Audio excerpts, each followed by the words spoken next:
And welcome back to the Ruby Tuesday. You've got Chris from the Ruby Tuesday and Ruben from Movies and Munchies, and together we are some bearded ones. Really, really, that's what we're doing here. Okay. I thought we would just, confuse everyone. well, well, isn't that the case? No, this is the best thing you watch this week, where Chris and I talk about some of the things that we liked, some things we didn't. What are we doing? What are we doing? What? What? What's happening? Dude, I have not had a lot of sleep because I got sucked into a series that's coming out this week, which I'll talk about a little later. But well, I- that's on you though. no, it totally is. But I'm super happy. It is late July. Yeah. And in Northern California, where it is normally scorched earth, Satan's butthole, surface of the sun, it is overcast. And it is breezy and it is cool. And I am like in my happy place. That's awesome. That's so good. Yeah. Yes. Congratulations. Well, maybe global warming wasn't a thing. Yeah, it was just, weather.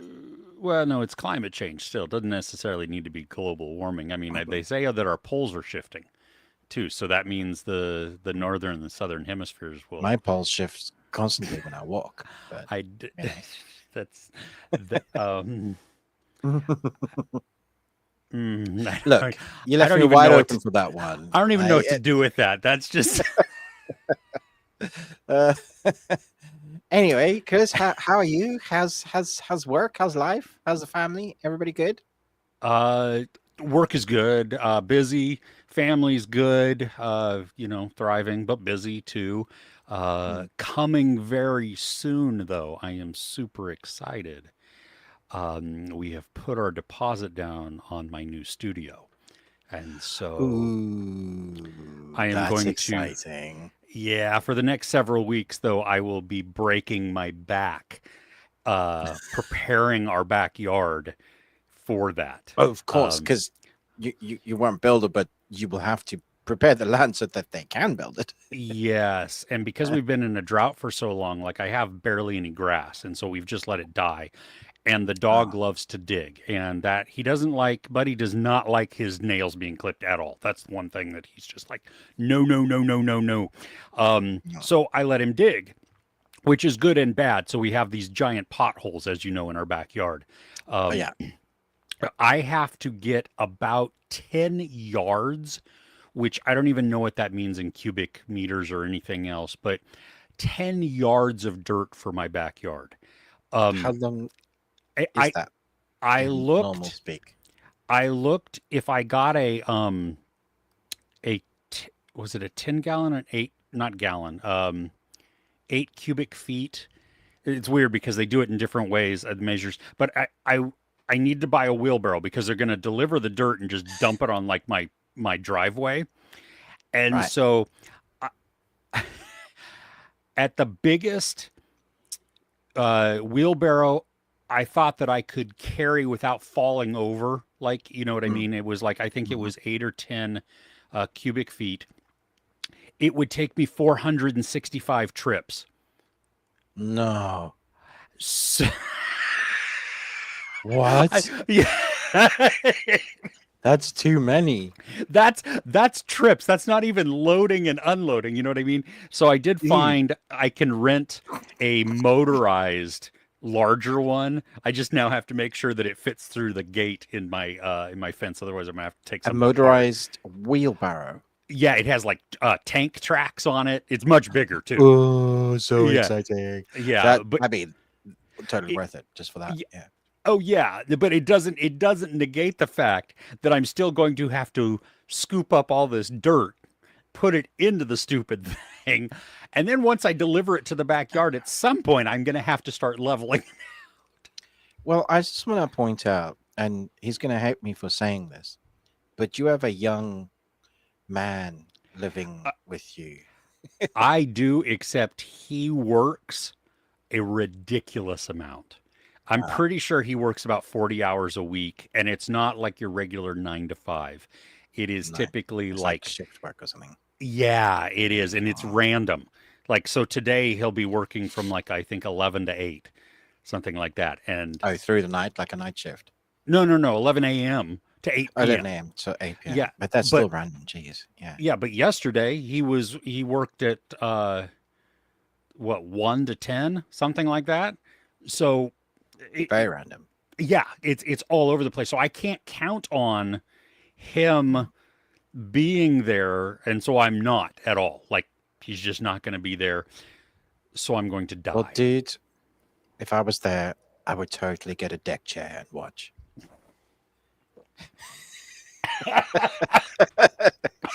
I would just be like, you can do it. I believe in you. Dude, I almost You put got coffee this, through my man. nose. I almost put coffee through my nose. Oh my goodness. Oh god. Uh, well, okay, but that's exciting. It is. 'Cause Yeah, that's going to be a dedicated space for your review stuff and yes. places and yeah, all that. And it means also that which nobody else can see because I give Mm, you just a very small window. mhm. The sheer amount of crap that I have in this room of masks and costumes and lighting gear and Mm. microphones and cables, and Ruben knows. I've seen. Yeah, Yeah, I cleaned it up some for when he came, so we could both be in here. that It was cleaned up. no, no, Wow. no, some, not Okay. a lot. Okay. Yeah. I cleared off the floor so we could both, be present Damn on it! I don't it. think I took any pictures of the mess. So I can't even show the guys. Damn Oh, I don't worry, I will, and it. I hopefully will be able to also do like a time lapse video of the Yes, studio, that'd be great. me doing the backyard, um, Yes. which is going to be a Can you lot of just me bent over, like just I wheezing. will send you a few pics of me in a chair watching, and then you can just put I me just over the time lapse superimpose you. in Yeah. the corner. Yes. Well, and once, and see, and that's even once the studio's built, after I have all the dirt in and leveled and everything else, once the studio's built, then I'm installing grass. So it's not even like I'm done at that point. It's Oh, just oh my gosh. because I cannot Okay. have just solid dirt out there because it's like right now, while it is mostly dirt, there is some like, you know, tiny patches of grass and mostly weeds and stuff like that. And that helps cut down on the amount of mud that the dog tracks in when it Mm, rains. But if I once I put this dirt on, there's going to be none of that. So it's just going to be a mm. soup. Yeah, you're gonna need to uh, re-wildlife the garden. Yeah, Yes, yes. grow some weed. Maybe. And if I not, mean, it's legal, isn't it? it is, they deliver. I don't even have Ah, to yeah, grow it yeah. myself. I Who can, needs all that effort? Yeah, yeah, the whole point of having weed is to chill. Yeah. yeah, I don't even need to drive to the dispensary. They will bring it to me. It's just honestly, that is a huge perk to some of the states in America. That Y- yeah. You know what was weird, and I know we're off on a complete tangent, but welcome. When I was in Oklahoma, yeah, I think so, for a conference, there was a weed dispensary in the area. It just like as I was walking from my hotel to a restaurant, I walked by it, and I was like, oh, interesting. But here's the thing: weed is completely illegal at this time in Oklahoma. So yeah, I don't even understand that. Like it must have Is been there some like law that you can have a weed dispensary? it must have been like medical, but even then, Yeah, like when I was looking it medical up, card. it didn't seem like that was still legal. Like they would still could arrest you if they wanted to. So I was like, that's a Okay. bad business idea for this person to have this dispensary where the cops could just hang out outside, and when somebody walks out carrying, they're like, "Hi, thanks, get in the car." Yeah, no. What are you wearing today, Ooh, Hugo Boss? Ha! Nice. That's great. I like that a lot. I've got Ooh, L- Legolas. nah, love it, love it. Oh, neat. Okay, so if you just joined us and you were like, what was the What? title of this video? Did I click Yeah, on the wrong video?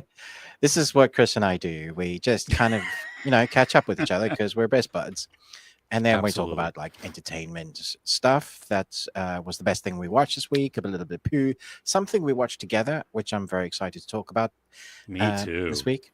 I'd never seen the extended version of this, Chris, by the way. So interesting watch. And then we will chat to everybody in the comments. If you want your comments to be 100% looked at and spoken and read, then please hit us up on either channel on the like what do you call them?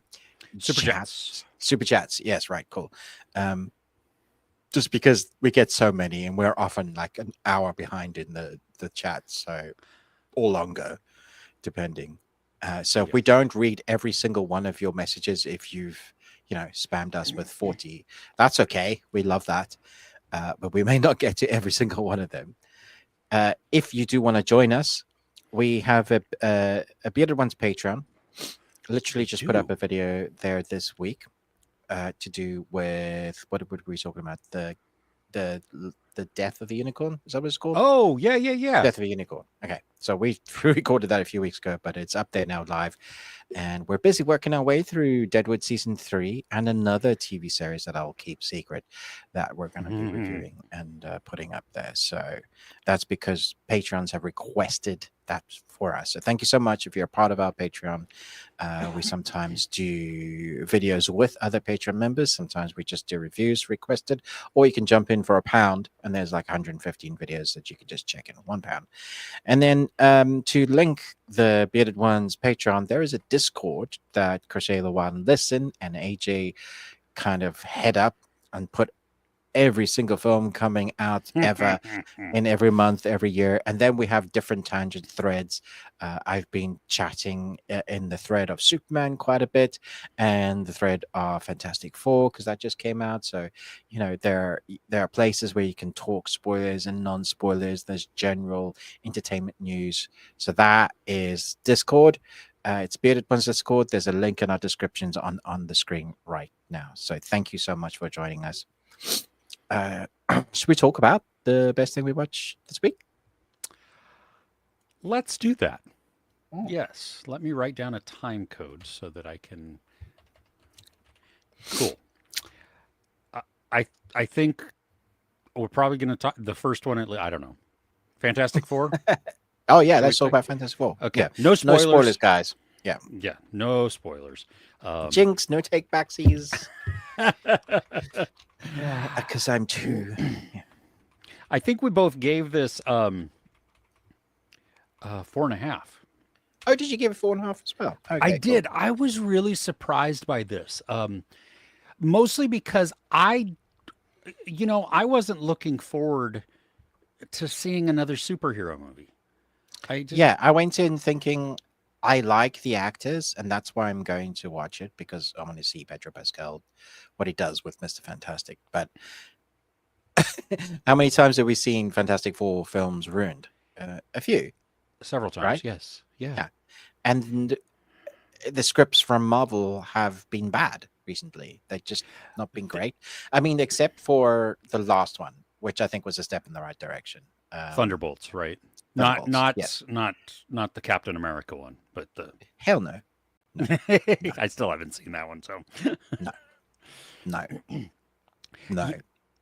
I was I mean, this one I don't know if I said it in my review or not, but I was telling my family it was because my youngest son, he went with me. We saw it late on Thursday night.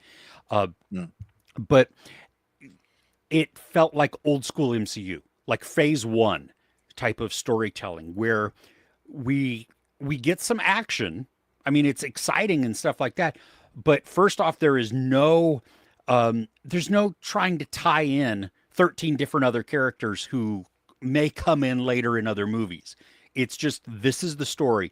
But then, even though we know this family and who these characters are, we have amazing character development and very deep storytelling on them.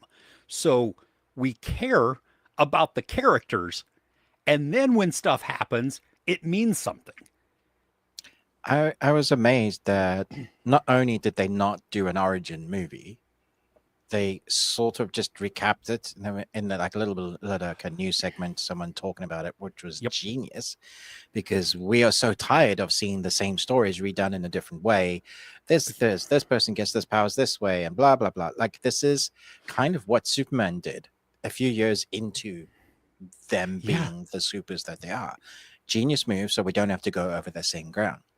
The same time, you get the director who likes to play in a different aesthetic. So you've got Wonder Vision, Mm-hmm. or Wonder, um, which had that 60s feel until it started getting to the just different generations. But the whole aesthetic for that show was very different to what we've seen from Marvel before, which is largely one of the reasons why it's one of the very few Marvel TV series that worked. And so you take that aesthetic, you put it in a timey-wimey sort of Jetsons feel. I saw you You say mix. that. That actually that's a great description. I mean, it's if and I liked your comparison to The Incredibles. It's the closest thing we have to a live Mm. action Incredibles movie as well. You put those two together, and then you just focus on character. That is what they focused on for the large majority of this movie. Things were happening around them, and they were doing their job as superheroes, but they were just this family. They were dysfunctional and functional. They had their own issues. I love the way Pedro dealt with being a super genius and the weight of responsibility that comes with that. So he's always calculating the worst possible thing that could happen because it's his job to do what Iron Man does and put a suit of armor around the earth. And that's what he's thinking. So if there's a conversation between him and his wife where she's like, sometimes being with you is really tough because you're thinking the worst thing, and but he has to, that's his job. I really like that. It also doesn't do the joke thing that Marvel often does. You have a big emotional moment, and then immediately after you'll have Mm. a real kind of slapstick joke that would detract from the weight and responsibility of what they've just set up. And so we do have laughs in here, but it's not like belly laughing. This isn't Mm-mm. a comedy film. It doesn't have that sort of Taika Waititi or some of those other feelings to it. There are comical moments. That's just because the characters of what they're doing, the situation that they find themselves in is crazy and it's funny, and them as a family is funny because they relate to each other so well. So it's like bickering brother and sister sort of relationship. It's Mhm. Ben Grimm as a brilliant chef, but the fact that he's this big hulky, craggly dude, but also so tender and a big Mhm. bear, big cuddly bear. You've Yeah. got the Reed Richards, and you got the mother that is mother not to only her family but to the world. Mhm. So it's this reflection that works on so many levels, and it stands alone as its own thing, and it will eventually lead into like Doomsday, but Yeah. it's you can watch it and it'll be fine. Um, Yeah. you can see I'm very excited. Like, sorry, your turn. No, no, I completely agree, dude. I mean, this was great because like going to the characters, uh Ben, I mean the contradiction of how soft he is on the inside versus the giant just rock on the outside. You know what I mean? I felt he was probably the most compassionate and like the heart of the Mm, team. yeah, Um, you know, and I loved the wisdom that he brought, the conversations that he had. I thought with Joseph Quinn as Johnny Storm, I mean, excuse me, there was a maturity to him despite him being young, so you Mm. saw this passion, this oomph for, I want to get back out there. I'm itching to go to space. I'm itching to do something, all of these things. But he wasn't impulsive. When he did things, he had a plan in his head, whether or not we necessarily knew that or not. He was calculating things based on what he believed to either be right or to protect his family. Mm. And again, always going back to this protection type of thing, this self-sacrificing type of storyline and theme within there. And I I was blown away at how much I got sucked in because, like, I, honestly, I don't really remember the first. I don't remember any of the like the performances from the other Fantastic Fours. No. Um, and fine. Pedro Pascal, though, in this, I appreciated the weight that he carried, and the like, you felt the weight of the world on him. You Mm. talked about this. He imagines the worst thing ever and has to put that in his head so he can try and solve it. But he didn't come across, I mean, he's obviously beyond genius level. I mean, he's just incredibly intelligent. Yeah. But he didn't have that same cockiness like Iron Man has. Tony Stark knows he's a genius, Yeah. but he's also a playboy. And so he uses that to his, I mean, that's part of his personality. Yes. Here, Pedro Pascal is burdened by that. And, we see that later with Tony Stark, like you said, put a suit of armor around the world. And the quietness, that sadness, that understanding of the terrible, terrible thing that could happen, him not being able first to solve it, and then also not even being able to totally voice it, and Mm. knowing that some of his decisions are the worst decisions ever, and how that pains him, and the way that it came through in his voice and his mannerisms. I Mm. mean, he whispered through so much of this. I mean, he was like almost on the verge of tears through so Mm. much, and it made it real. It made Yeah. his, when they come back the first time after they meet Galactus, and we've seen like a little clip on the trailer where he just says, "I don't know," and Mm. that the inflection in his voice is just like, oh, you feel the tremble, that uncertainty that is just destroying him. Yeah. I don't understand Natasha Lyonne's inclusion in this. She was fine. It has nothing to do with her, but it felt like her part was minimized. I mean, I guess it goes to show that Ben has still a heart or something. But I you think see that. there's a scene with Ben and kids, and I think had they just included that scene, that would have shown enough heart to the Ben character. Well, we And get it with him and the yeah, team. yeah, exactly. It's almost not needed. If they were going to give time to building another character, they should have given time to that. Otherwise, it just serves to pad out story. I would say similar to Walter Hauser, The because Underminer. it's exactly the Underminer. Just because they needed to do something with a certain amount of people, and so he's like the MacGuffin dude that instigates that. But you could have changed that up for anybody, really. All I saw was his character from Cobra Kai. When I yeah, no, I get that, because he has the beard and stuff, and he didn't look very different. I mean, obviously it was not the no, Stingray beard, but it was no, still, he came in with that same air.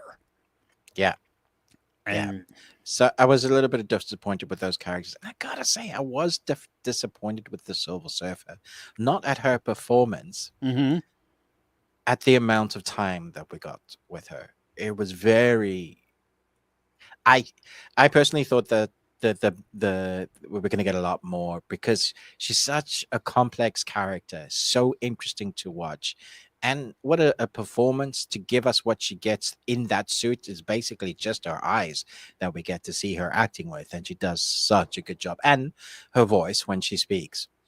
Um, but that whole character, there's so much more to her, and I just felt like I needed a few more minutes of the Silver Surfer.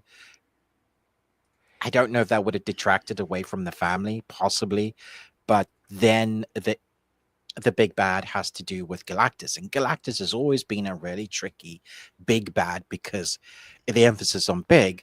Because how do you show that? You can't have him as the size he is in the comics, because it would just flatten Earth and disintegrate. And that'll be it, and it'll be boring. There's no kind of tension there. So what they do is they have a machine, and he can step out of that, or do something to show us that they have something to fight. Yes. So that's why they've done that. And I have to say, the visuals for him were fantastic. Like, they were really well done, and they looked real. Gave me a little bit of a Transformers vibe, which, like, a good Transformers, not like I can't see what's going on. Yeah. No, exactly. The only CG that was like was a baby. That was like, what is that? Yeah, the age of the baby was very hard to determine at times too. Yeah, that too. I was like, what is this? Because it's like Jack? I don't know. Yeah. Good God, yeah, no, that's right. That's even more. I mean, I know that The Incredibles is kind of based off of Fantastic Four, but it's amazing at how, as we talk about this, and you like mention little things here and there, like I'm like, wow, this is really live action Incredibles. Please don't go make live action Incredibles now. That's not what I'm saying. That I've put that out into the world. Don't do it. Leave it alone. Yeah, leave that movie. That's a great movie. It's a great adult Pixar movie too. Yes. Yes. I think I was disappointed that with Silver Surfer that we didn't get more of Julia Garner speaking. That was because it, like, when we saw the interactions where she would come and speak to them or have a conversation, even though it wasn't really a conversation much, but with Johnny, even when we get a little bit of her backstory, I mean, it's enough to build out who she is, but I don't think they utilized her talent as much as they could have. In the animation, when you see her or the other version, so the dude, that Silver Surfer learns about Earth and changes the idea of what people are worth, and reminds her of what humanity is. And so here we get little bits of that, but again, if she had more dialogue, or the dialogue between Johnny and her, which we were starting to get, it would have really helped me go, oh yeah, cool, this is, they're really good. I feel sad for her, because when we do get it, she was great at it. Yeah. Somebody told me, which I did not realize, somebody had said in the comics that I guess canon within the comics for Galactus is that he can change size, that he can adjust. That's cool. I didn't know that. Okay. I didn't either. So I was like, okay, that's cool. I was fine with him walking around and being just skyscraper. Also, one line of dialogue would have fixed that as well, though, right? Yeah, exactly. Yeah, exactly. But I gotta say, the very, very first reveal of Galactus gives a little bit of chills to it, because it is it's dark. It's great. I was like, whoa, this is fun. Yeah. So yeah. I love the space adventure. I know you were like, why Interstellar though? And for me, that wasn't so much of an issue, because I've seen Star Trek episodes that mimic Interstellar, or was before Interstellar, that whole kind of space sequence. So for me, I was just like, yeah, I've seen this before, but it's where they put the camera like right on the side of the ship, and the whole thing just moves like this, and the background doesn't change. It's just the ship moving. I see that. I didn't even clock that. No, it was only like a second or two, and then the takeoff of their ship when they go to search out Galactus, that also directly from Interstellar. There's a portion of that, and so fine, that's fine. I mean, kudos, but I was like, come on, dude, really? Like, I mean, you literally put it on the same side of the ship, and stuff. I'm like, I'll be interested to hear the director talk about like whether that was like pulled from it on purpose, or just kind of like, I really love that shot, so I wanted to recreate it in this. Yeah, yeah. But when you're mimicking the best, right? Like when it comes to Absolutely. like space sequences, so why not go for the best? Yeah, very true. Very true. Mm. Um, the score is incredible, like incredible. It's such a character. It's beautiful to listen to.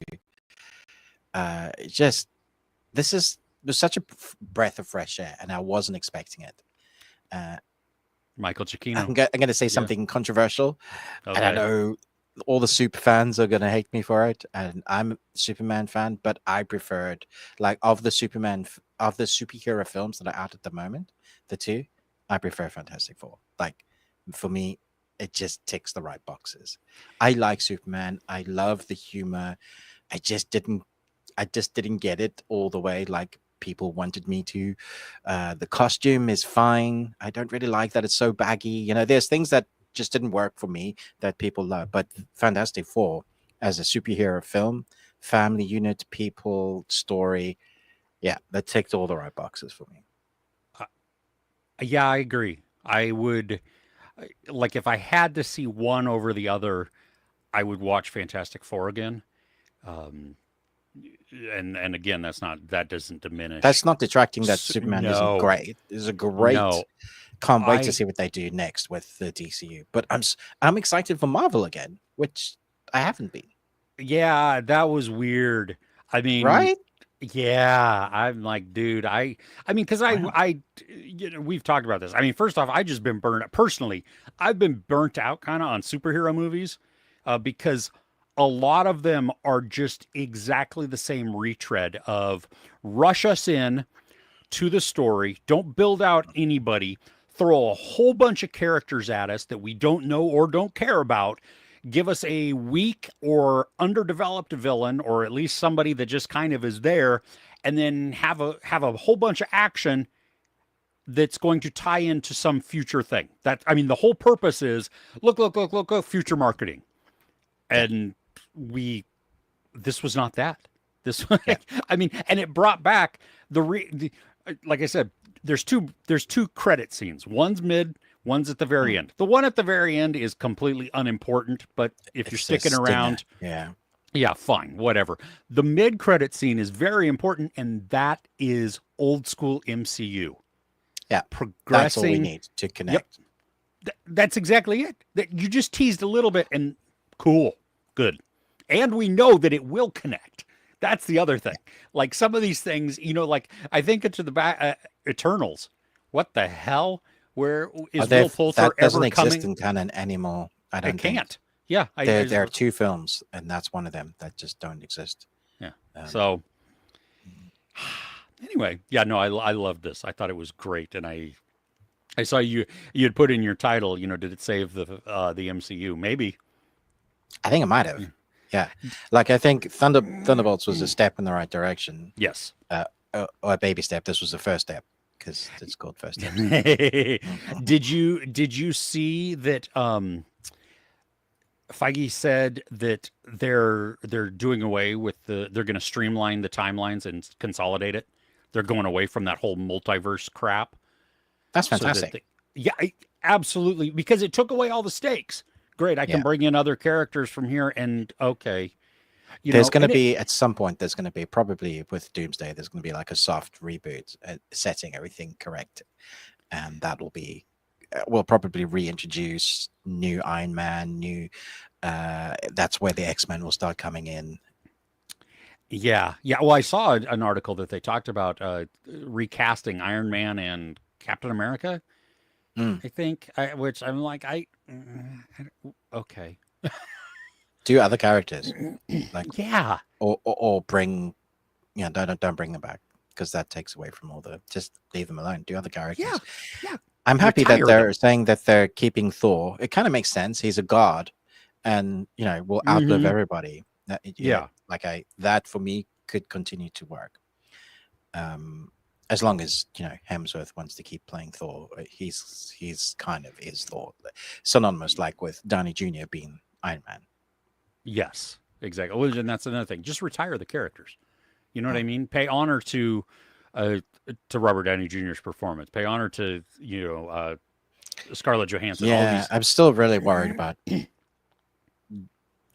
Downey playing Doom Doctor Doom. because Doctor Doom because it's he's so still fresh in our minds as Iron Man, and so all we're gonna see him be is bad Iron Man. Yeah. Even like especially because Doom's suit is also very metallic and built, and so Yes. it's like, is he actually from another multiverse, another universe that is an Iron Man that went bad, became Doom? Is that the way they're going to explain it?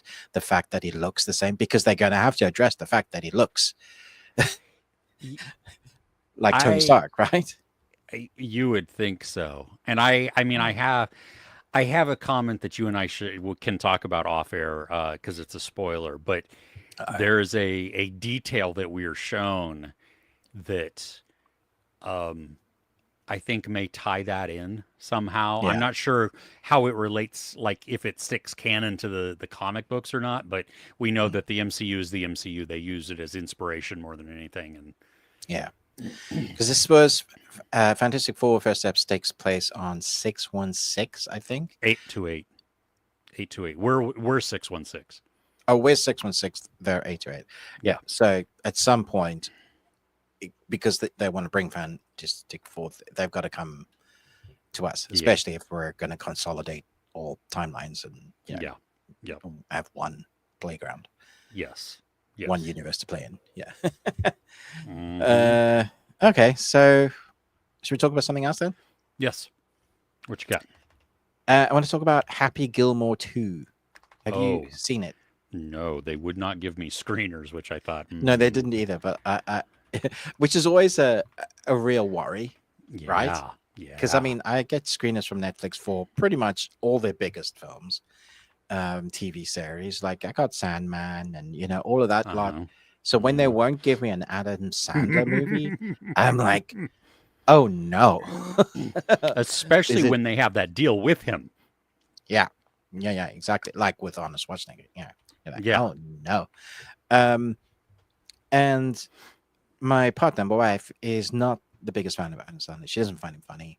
Mm. And I totally get it. He's very, you're either from that generation that grew up watching Adam Sandler movies from, Waterboy to Happy Gilmore, which is one of the first. And it's just like almost 3 decades ago.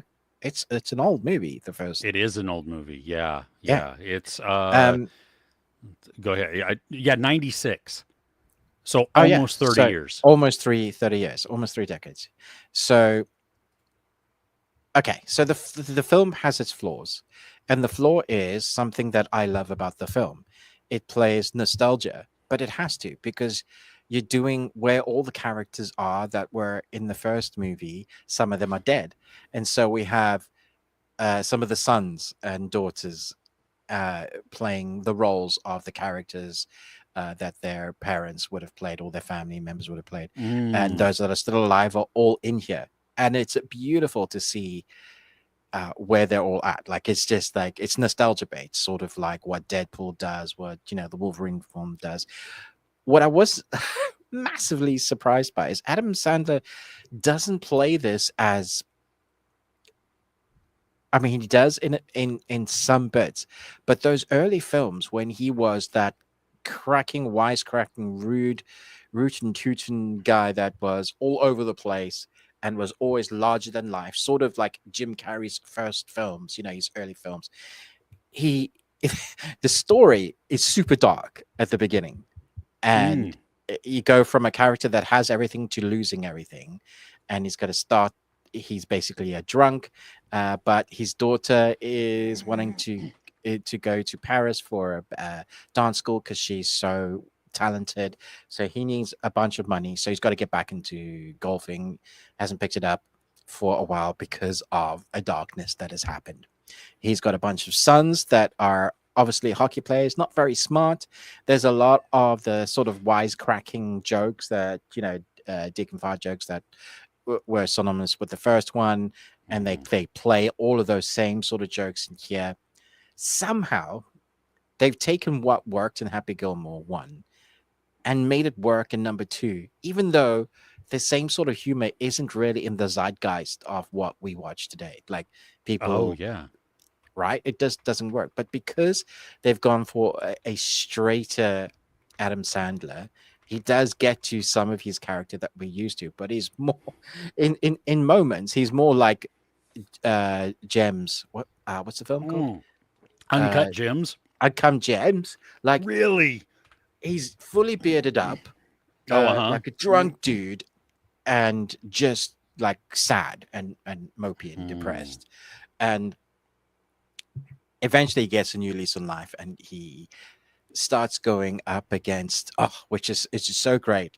There's this group of people that, well, one particular dude that wants to make golf exciting, and so they're making it like 7 course, like instead of 21 holes or whatever, there's like 7 holes, and it has all sorts of like distractions, and it's fast and got music, and it's like a miniature putt putt but for golf, that kind of thing. It just crazy.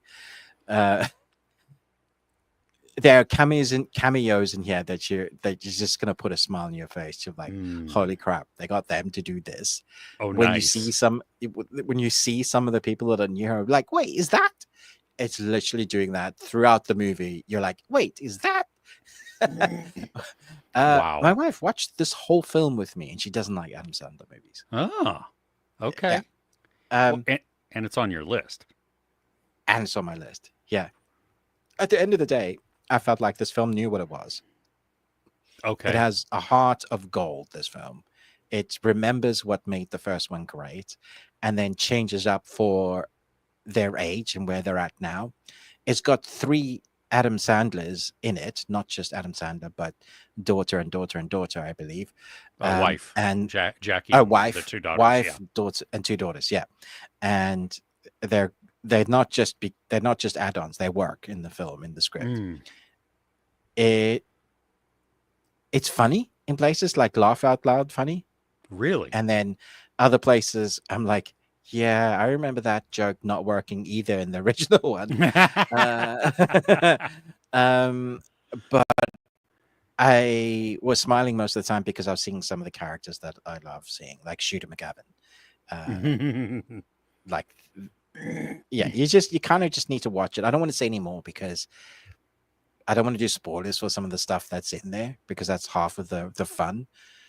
But I'm surprised. If I was Netflix, I would have given this to the press, because there's a bunch of people that will, for the half of it, love the nostalgia, and the other half will get what they were doing, because it's a film that, in the zeitgeist of the time, worked really well, and now that demographic will remember that. So you at least have half a demographic that would be like, yeah, this is great, and then it actually tries to give us some more heart and remind us of changes that the characters go through. So I had a blast with this. I thought it was great. Yeah. Cool. It's Well, not a good film, but neither was Happy Gilmore. no. If I remember correctly, it got 41% on Rotten Tomatoes, the first one, Eh. and it's probably around the same. But it's one of those, like, yeah, I still enjoyed the film though. So I'm gonna have to check it out now, though. Okay. I want to talk about a very triggering show that I watched this week. nice. Yeah, it's called Shiny Happy People, That's not and what I thought you were. I thought you were talking about Trigger. I thought you were being oh, clever, because oh, that's I'm talking about Trigger. that's. Okay, I mean, cool. we can talk about Trigger too because that was amazing. But Shiny Happy People, the first one, it's on Prime. It's a docuseries. The first one was all about the Duggar family, this fundamentalist Christian family that has like 76 kids, and but it didn't just dive into them.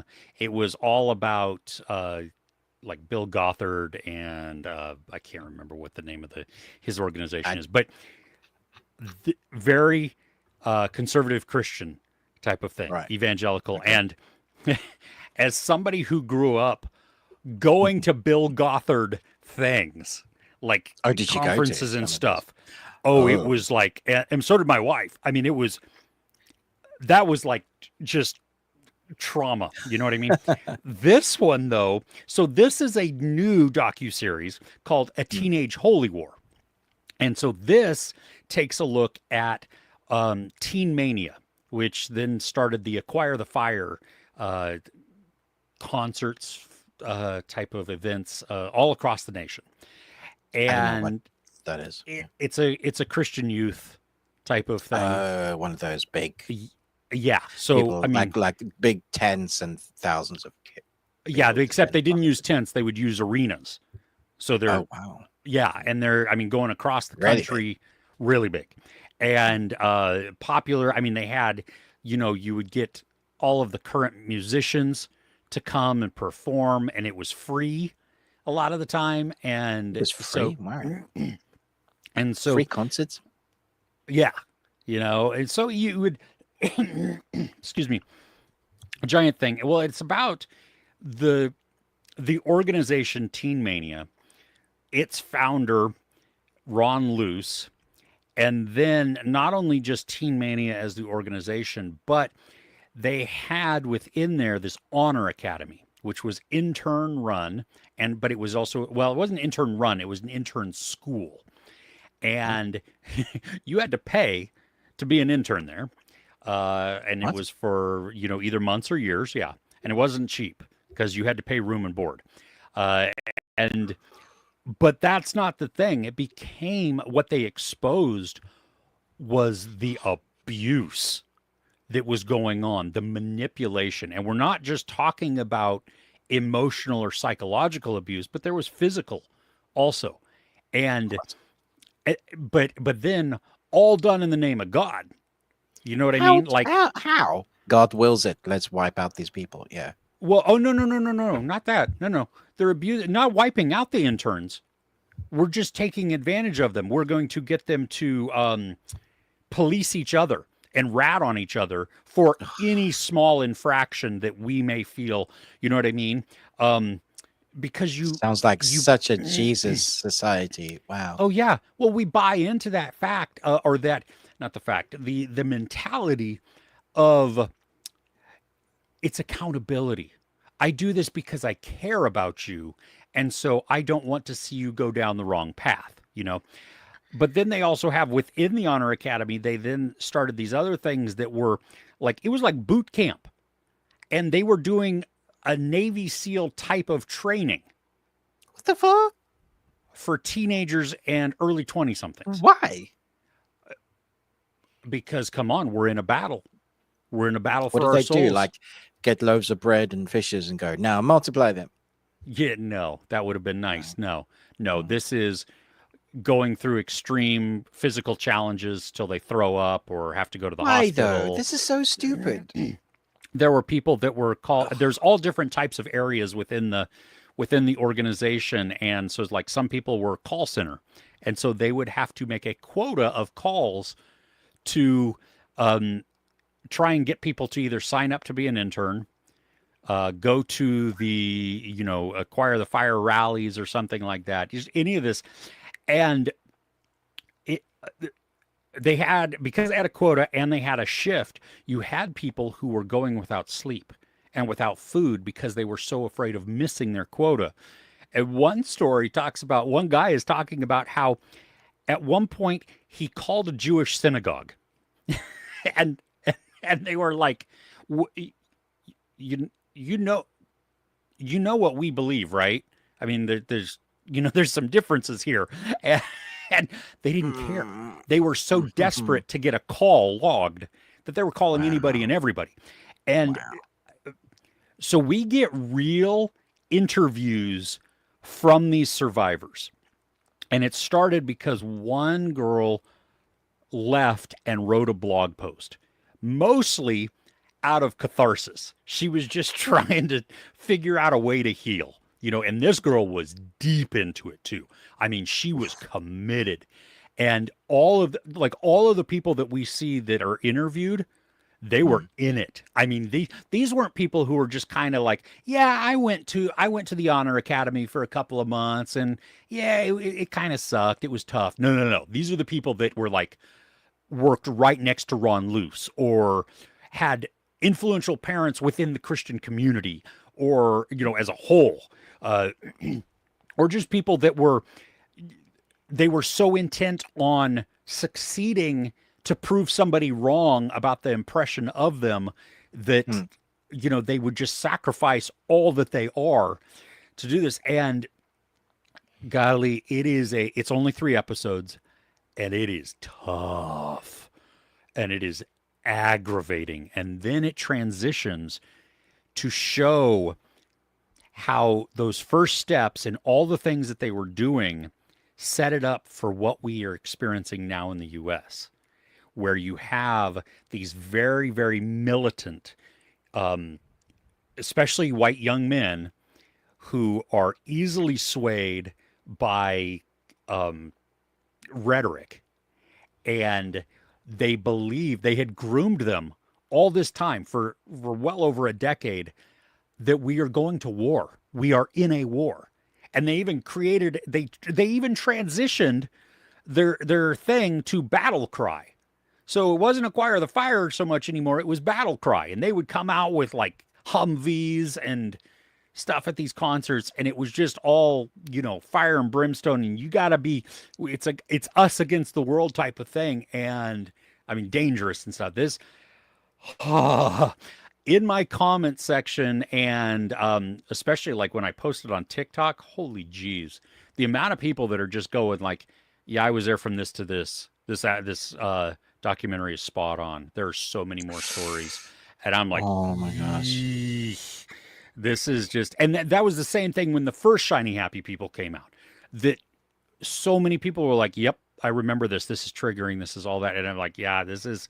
I mean, it's horrifying, and especially now as I sit on the other side of this, looking in and being like, "Oh my gosh, I I mean, was this sounds complicit in some of it." riveting, but I don't know that I want to watch it. Does that Yeah, make see, sense? oh no, I totally understand. Yeah, I was excited to see it,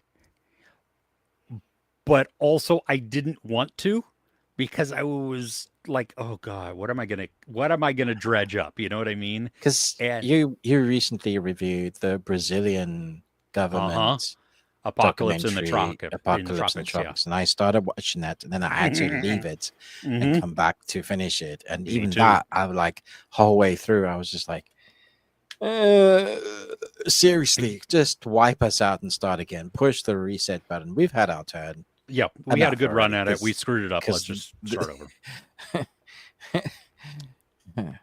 so yeah, this Yeah. sounds like another one. Yeah, you won't enjoy this. Uh Cool.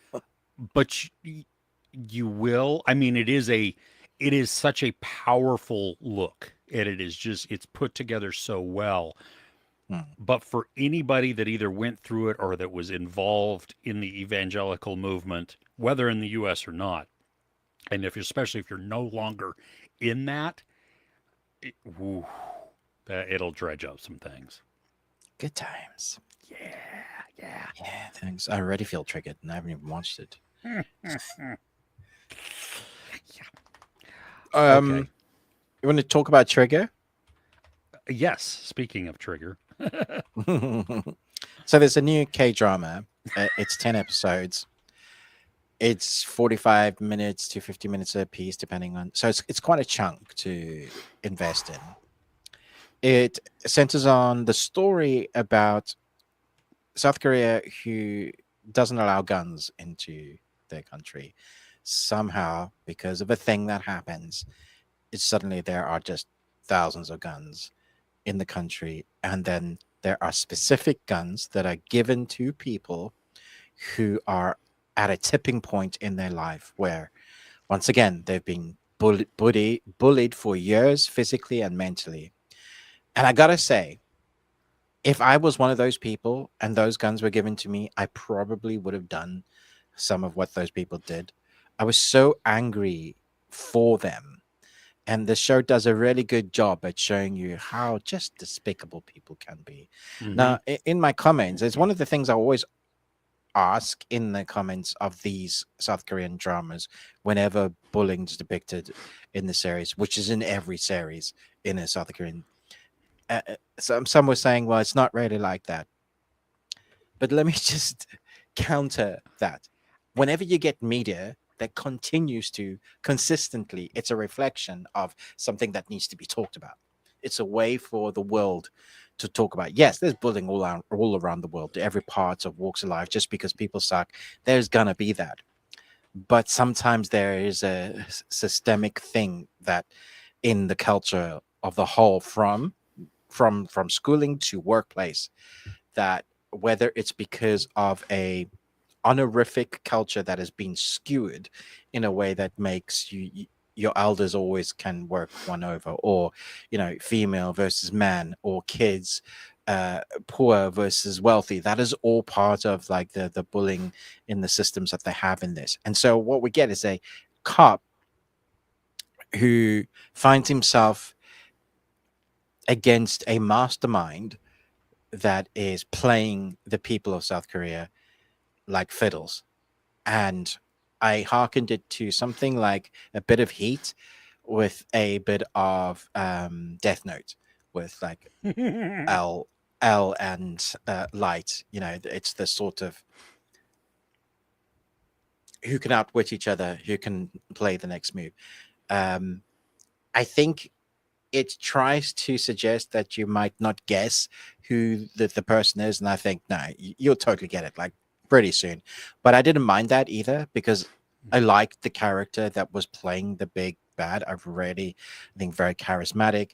It also plays with that you kind of understand why. It very carefully shows, if this person was brought up this way, had this sort of life, this is where the trajectory in life they would have ended up. And you go, yep, if that was me, probably worse than. And on the other side, what happens if someone was taken by a good person like Clark? If Clark Kent wasn't picked up by the Smallville parents, then he might have ended up being a Russian evil Superman, or like Lex Luthor's family picked up the Kryptonian. So it plays with that throughout. The action in this is great. Like, it's really well done. The fighting, the gunplay, all of that is. It's also really, really brutal.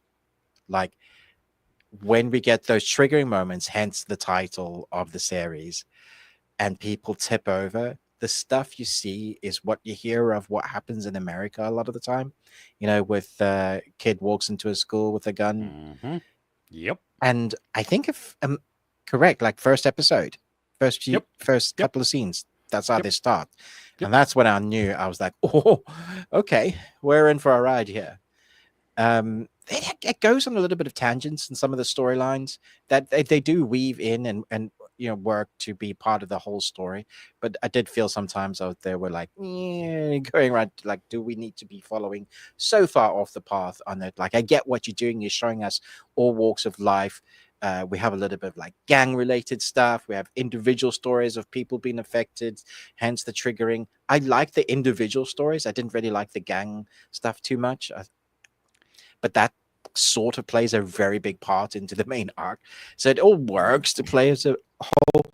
I did love this, though. I thought it was brutally honest look at a what if scenario. Okay, I'll stop talking now. Yeah. What did you think, Chris? I too. I really enjoyed this. The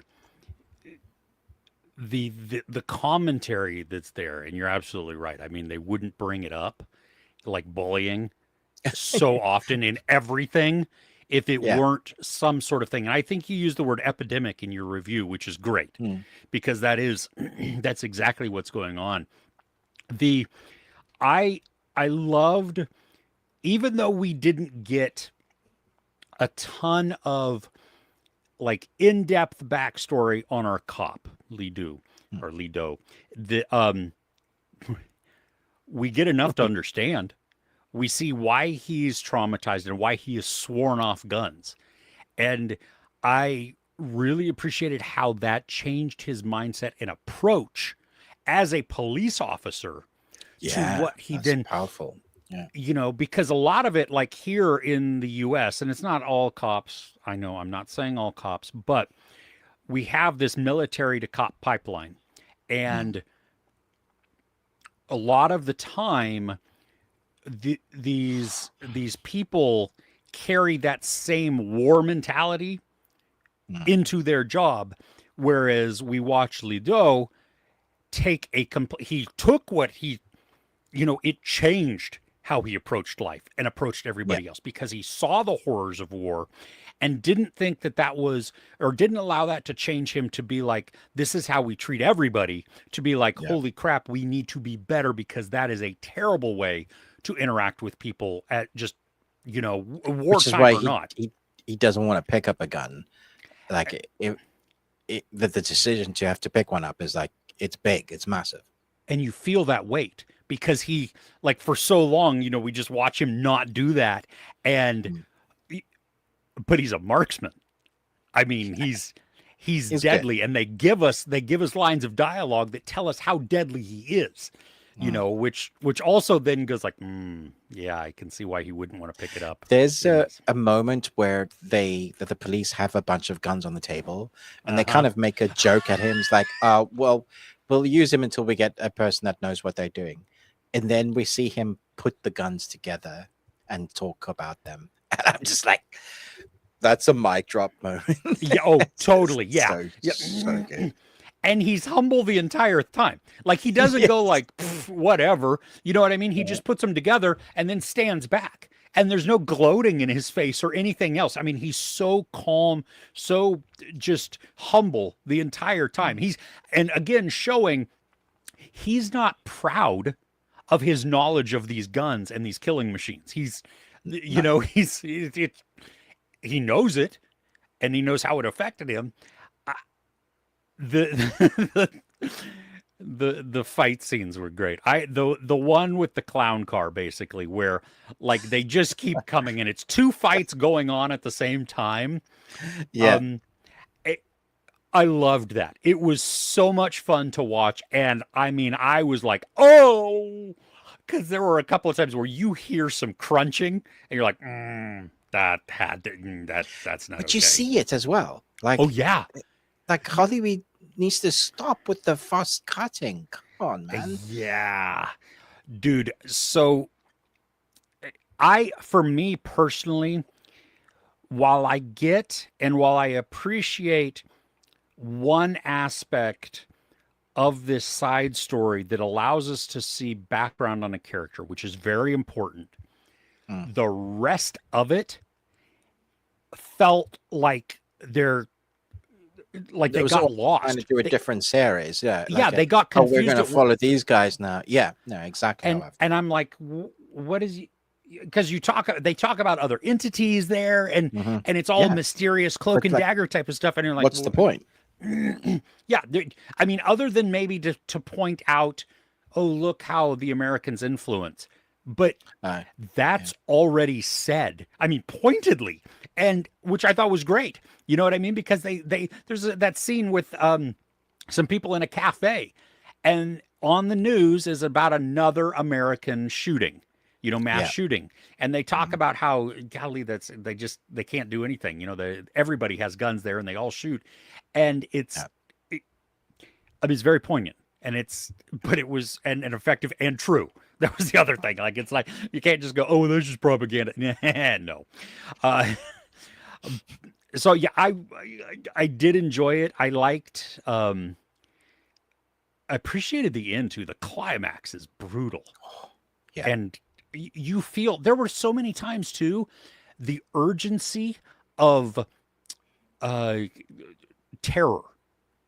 Yeah. That we don't know what's coming. It built in such a, well, you think you know what's coming. Yeah. Yes. And yeah, it's the race against the clock, trying to get the people that are triggered. There's a bunch of characters that I just fell in love with that I was always worried for. So there's a lady here that's she pickets.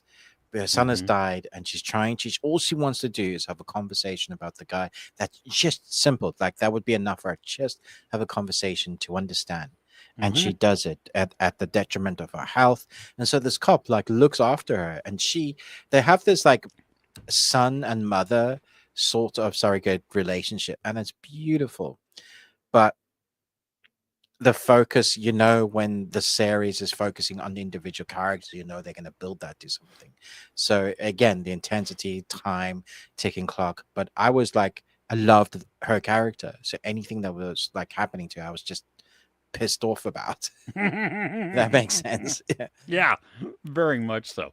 Yeah, I think they did a good job of endearing us and letting us see the plight of all of the people who are triggered, Yeah. and it didn't necessarily mean that they were bullied, because not all of them were. Some of them just were dealing with some mental illness or Mm. stress, in the Mhm. strain, and not having the coping skills to deal with it in a different manner, and which I think is important also, because we Mm. get to see that side of it, and still see the extreme pressure that they're under and what that I'll be honest does. though, there were a few times I'd be like, just do it. Yes, Just absolutely. just do it. Yep, Those people yep, suck. Like yeah, they don't need to be breathing the same air as you. yeah. There's one group in particular, which I'm Yeah. like, yeah, you know what? Yeah. Let this serve as just kind of a warning to everybody else. Guns are around, and if you keep bullying them, Yeah, this is a learning opportunity. Mhm.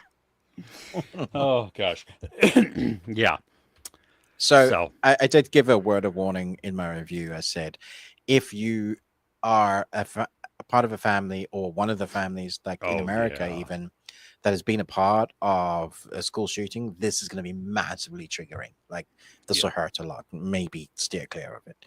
yeah. Because even for me, who hasn't been a part of that, thankfully, and touching wood and all that, I was like, this is brutal. Uh, but it's also brilliant. Like it was great. Yeah, absolutely, I agree. Do you have anything else other than the thing we No, watched together? other than the movie we watched together. No. Okay. Well, you want to talk about that? Yeah, okay. So we watched The Martian, but the extended edition. Is funny. This morning, I had homework to do, and so I this was one of the homework things I needed to watch. So I stuck this upstairs, Uh-huh. and we've got some of the. I got like my one son's with me, and the partner is here, and they're like in my room, and I'm like, guys, I need to watch this. And as I start putting it, they were like, oh yes, this movie, and then like the conversation stops, and everybody's just staring at the screen. Kaylee, my partner, goes, "You guys should just go watch this downstairs." And I'm like, "You guys want to do that?" And they were like, "Yeah, all right." So that's what happened. Everybody went downstairs, and we ended up watching it. It's just the 4K extended. We put it in the projector. It's turned the volume up loud because the score, the sound Oh. effects for this film are wonderful. When it crescendos and goes, and you got to feel the vibration of what's going Mhm. on. This may be my favorite Matt Damon film. I was thinking about it, trying to work out like there's others that come to mind that are great. As good as gets. No, not as good as gets. What's it? The Good Will Departed. Hunting. Oh, Good Will Hunting. Okay. Yeah. Oh, Departed is great, but Good Will Hunting.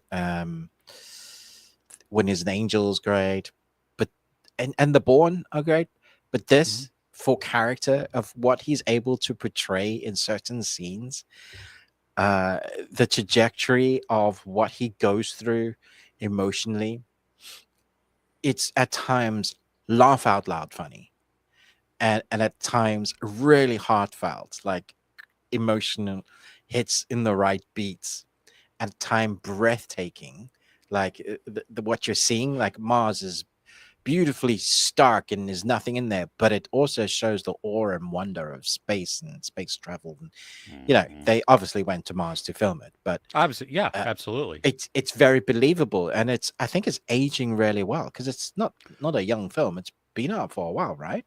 Yeah, it has. I mean, I'm gonna look it up when it came out. 2015. So what? 10 years? It's a decade Yeah, old. it's a decade old, and it has a very tactile analog feel to it. So it's like, even though like there's these space capsules that are on ground, the habitats that they live in, but there's physical stuff you can do. We were laughing. I was trying to explain that it's not just duct tape that saves him; it's space duct tape. It's not. It has different adhesive properties, and they're like, "Nah, it's just duct tape." That's it. I'm like, it, there's different types of tape, guys. It's so tense in places, but it also makes me go like Yakamoto from Heroes when he goes, "Yaka!" Yeah. There are moments like that in this film. I'm not sure where the 10 minutes of extra footage is. There were a couple of scenes I noticed, like, oh, there's a habitat when he's cleaning himself. I'm like, I'm pretty sure that wasn't in the original cut. Is it towards that one towards the end? Towards the end, and like it No, that blows one's in up. there. Yeah, no, that one's in Oh, there. it isn't there? Oh, okay. Yeah. I don't know, because you've seen this a bunch of times. Did you notice where? Is this the only version you watch? Now, yes. No. Yeah, because I had my wife bought me this because this is like one of my favorite movies. My wife bought me this years ago, and then she bought me the extended edition, and so I no longer watch the original version anymore. This is the only version there is now. Exactly, like Lord of the Rings. There's only one version. It's in small areas. It's not. I don't think it necessarily changes the story so much. It just gives you a little bit more with Matt Damon, just a little bit more of him, his alone time, his, these things. And this is why I watch this so many times a year. Like my kids came down the stairs as I was finishing it up yesterday, and they were like he stopped on the stairs and he was like, "Oh, you watching this?" And I'm like, "Yeah, it's only like my fourth or fifth time this year." And he's like, "You watch this too much." And I'm like, "Are you kidding me? I love this movie. This is yeah, I mean, and it doesn't there are so many, I mean, first off, the quotability of this movie is phenomenal. But while Matt Damon is absolutely the driver for this, and because of how personal he is. I mean, he's serious, but with a comedic edge to him, and you feel his disappointment, his fear, his like just so real. I just thought it was so real. Like, yeah, the despair that he has at times. He's like, I blew myself up because I'm an idiot, and these types of things. It feels great, but then the rest of the cast is super strong with it, and all of it works together. I mean, this is, for me, this is one of my favorite Ridley Scott movies. I was thinking about it, I was like, oh my gosh, this is when Ridley Scott was like in the zone, man. These space operas that he manages to take. Okay, so it's Andy Weir, who is an incredible writer. Have you read this, by the way? I have not. My son told me, he was like, you should read this, because he read this. He hasn't finished Project Hail Mary yet. And I'm like, yeah, I know. See, my problem though is I think I'm going to be comparing the novel too much because I'm so familiar with the film that I might compare it with the film. Yeah, or might just get too impatient with the book, even though the book is supposed to be phenomenal. Yeah, I just Ridley Scott, man, space operas. Yeah, I mean it's 2 hours and almost 2.5 hours. I don't feel the time. And there's so many, going back to the cast, you have so many of these that are integral to what's going on. And while some of them don't have large amounts of screen time, they, like, you couldn't have portions of the story without them and without it feeling. It adds emotional weight. There's a young lady that is like, that originally finds it. Like, she's got a really small part, but seeing her emotional facial expressions of when they finally make contact or when they finally have something to help him is beautiful. Like, no, I agree. I totally agree. Yeah, Mackenzie Davis was exactly who I was thinking of, because it's like you have the scene, like you said, when she notices something's changed.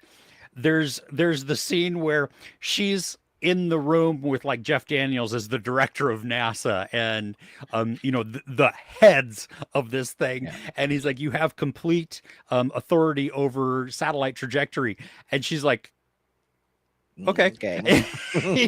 And then when her and Chiwetel Ejiofor are talking about once they've given him Mark Watney the plan of what they're gonna do, like he says something, and Chiwetel is like, "Do you think he means this?" And she goes, "Yeah." And he goes, "Or maybe this." And she goes, Yeah. "No, I think it's the second one." I think it's the yeah. And then he's like, "But it could be the first." And she's like, "Yeah, it could be the first." You've also got what's his face from Community. Dude, yeah, Donald Glover. Donald Glover, thank you. His character in this is like crazy scientist that hasn't slept for years, but is brilliant. And his boss going, I'm your boss, right? And he's like, yeah, but he's not there. He's somewhere else. He's calculating. He's busy. Love He's him in Abed. that role. He's Abed. He is. He's Abed. Yeah. It's so funny. When I saw this the first time, I'm like, oh, because Community, had come out, and we love Community, especially Troy and Abed in the morning. But I was like, oh my gosh, he's doing Abed for this. Yeah. So there are those little characters that really help. Like, as it, what's his name? Benny Wong. Benedict Wong. Benedict Wong. Yeah. Great character as well. It's just little lines of dialogue. I think I'm going to need a change of clothes. It's just... I'm going to make a speech about the something of JPL, and you're going to talk about how the overtime alone is going to be a nightmare. The overtime alone will be a nightmare. Yeah. It's so good. Like, you're right. Like, all those little character moments, the tiny parts, but really fit the sum of the whole. I like the fact that this makes science so cool. Like, everything just feels spectacular, great, grounded. I'm sure like there are some scientists that will like watch this and be like, no, that doesn't. Yeah, it's movie magic, but it makes science really fun and like Star Trekky at the same time. And accessible. Like, they're doing some complex things at different points. And we understand it. Yeah. We're not astronauts. No. And Martinez, I still don't know what it is you do. So good. Oh my gosh. Oh man. So yeah, this is a blast. So good. I'm so glad that you enjoyed that then. This is I will probably, since I just watched it this week, I will probably give it a couple of weeks. I'll rotate through some of my other movies that I watch all the time, but then I will be back to The Martian again. So nice. I am very much looking forward to Project Hail Mary because, Andy Weir's story. Listen to the audiobook on this. So I did. And just everybody, if you care about seeing the movie and you don't want any spoilers, do not watch the trailer. Do not watch the trailer. Mm-hmm. I was horrified by what they showed in that. They give away all of these surprises. I'm like, what the crap? So, yeah. Anyway, awesome. Do you have a movie plot explained badly? I do. A group spends 12 hours returning jewelry.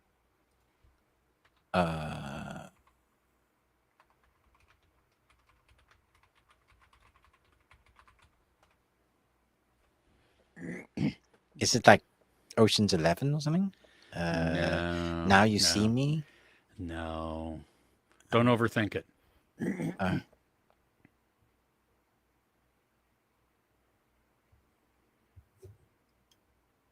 You're going to kick yourself. 12 hours. Because there's only one way to watch it. There's only one version. And it's probably not 12 hours. Oh my gosh. 15. Okay. Yeah, I got it. Yeah, okay. Cool. Thanks. Thanks for the help. Yeah. I get it now.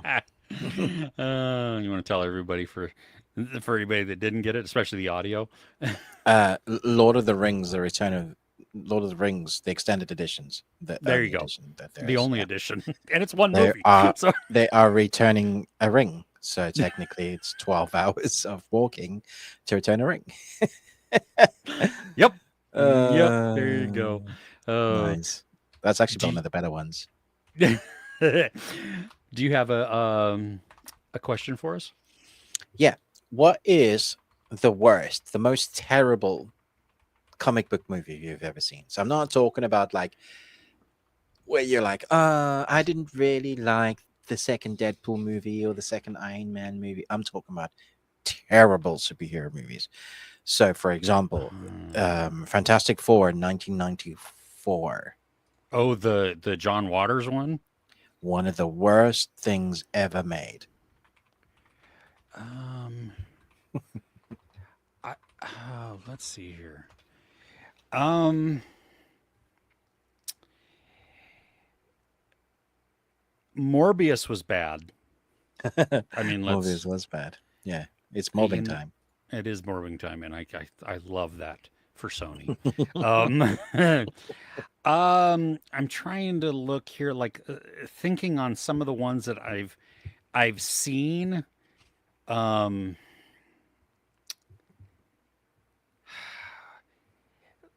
hmm, I don't, what's yours? While I look, what is? Um, I mean,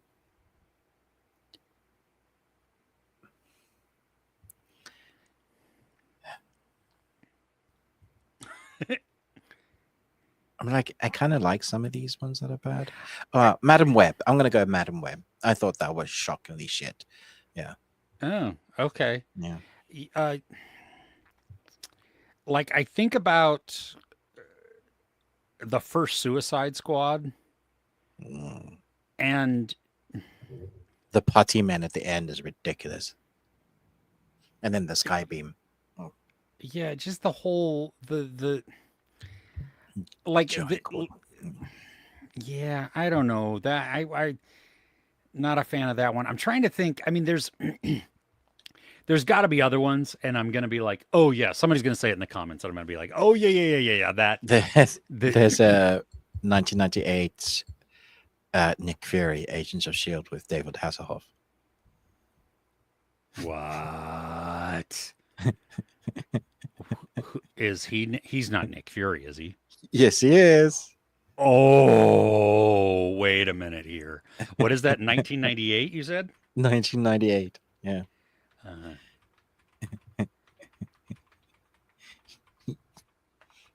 the Hoff, Agent Oof. of Shield. Yep. Oh my gosh, I am gonna find that bad boy and Catwoman.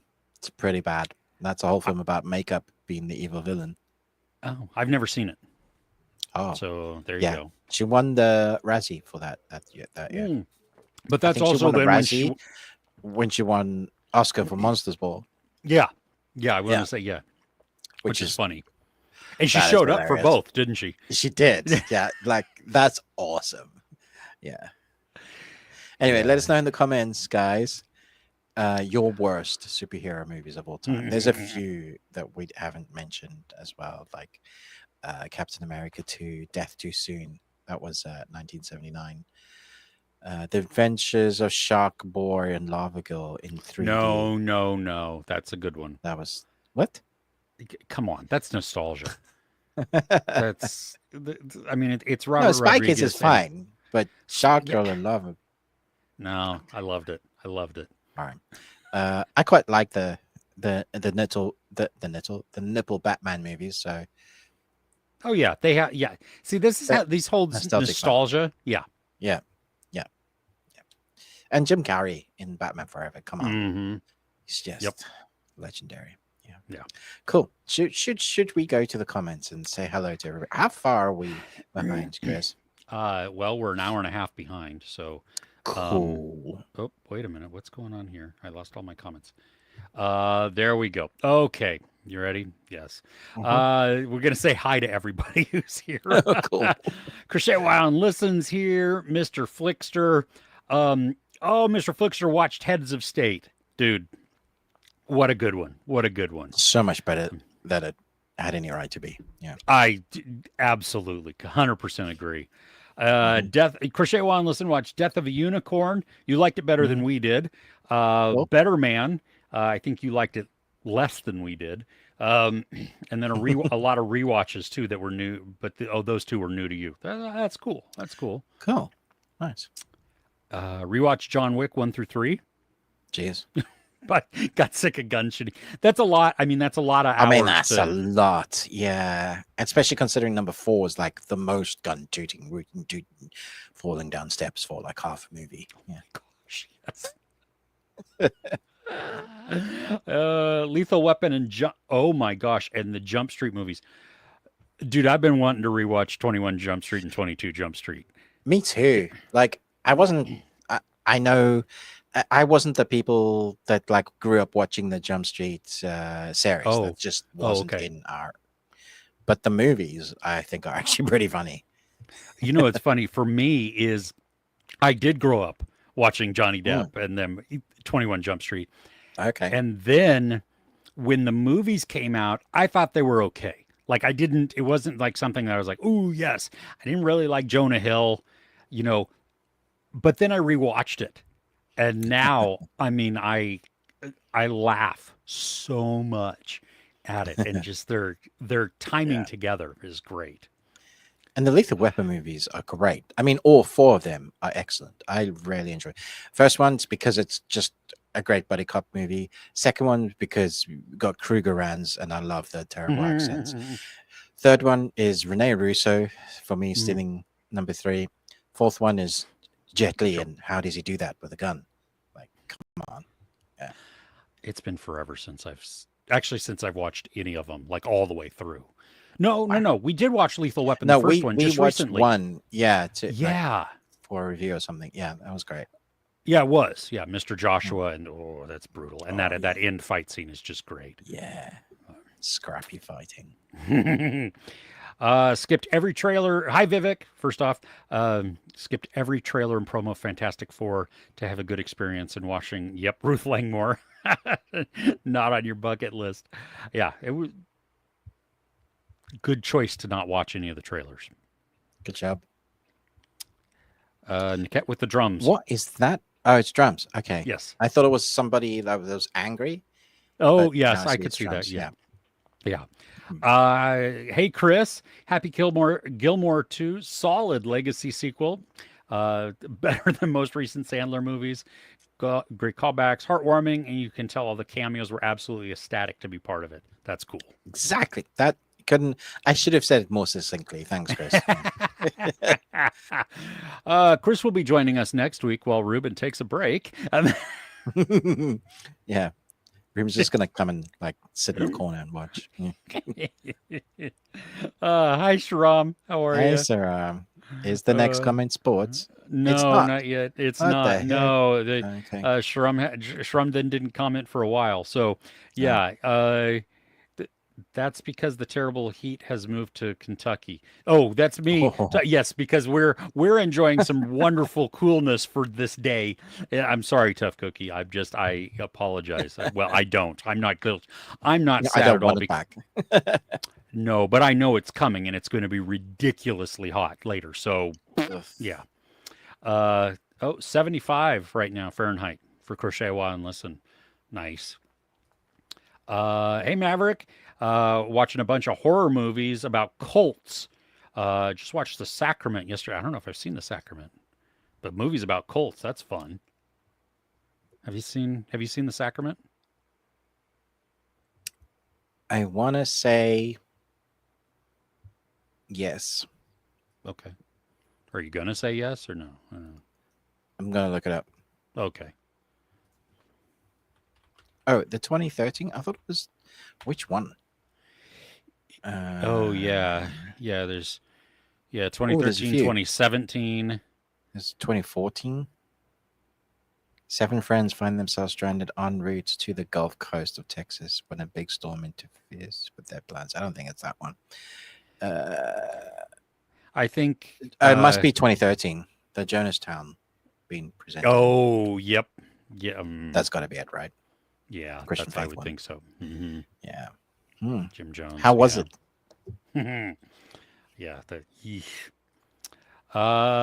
Albert Einstein, hello, welcome. Glad you're here to join us with your big brain. Yeah, week was good. Sorry. If not, if 90. Oh, that's conversations back and forth about weather. Let me get past this. Okay. Juice. Hey, Hey, good cheers. day from down under. Punched any wallabies lately? Oh no! You got AJ your budgie smugglers on. Sorry, I'm still talking. Budgie smugglers, Budgies, dude. budgie smugglers. Yeah, I and love thongs. that. Well, yes.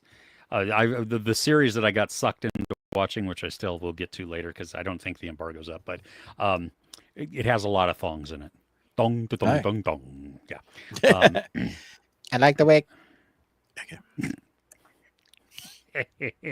AJ has had COVID since Monday. Oh no. Oh no. That's not good. Oof.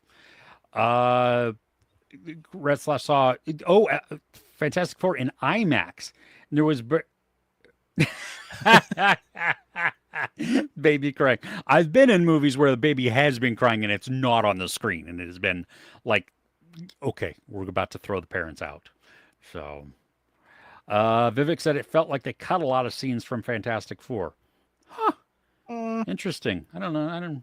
Maybe for the Silver Surfer moments, but yeah. Yeah.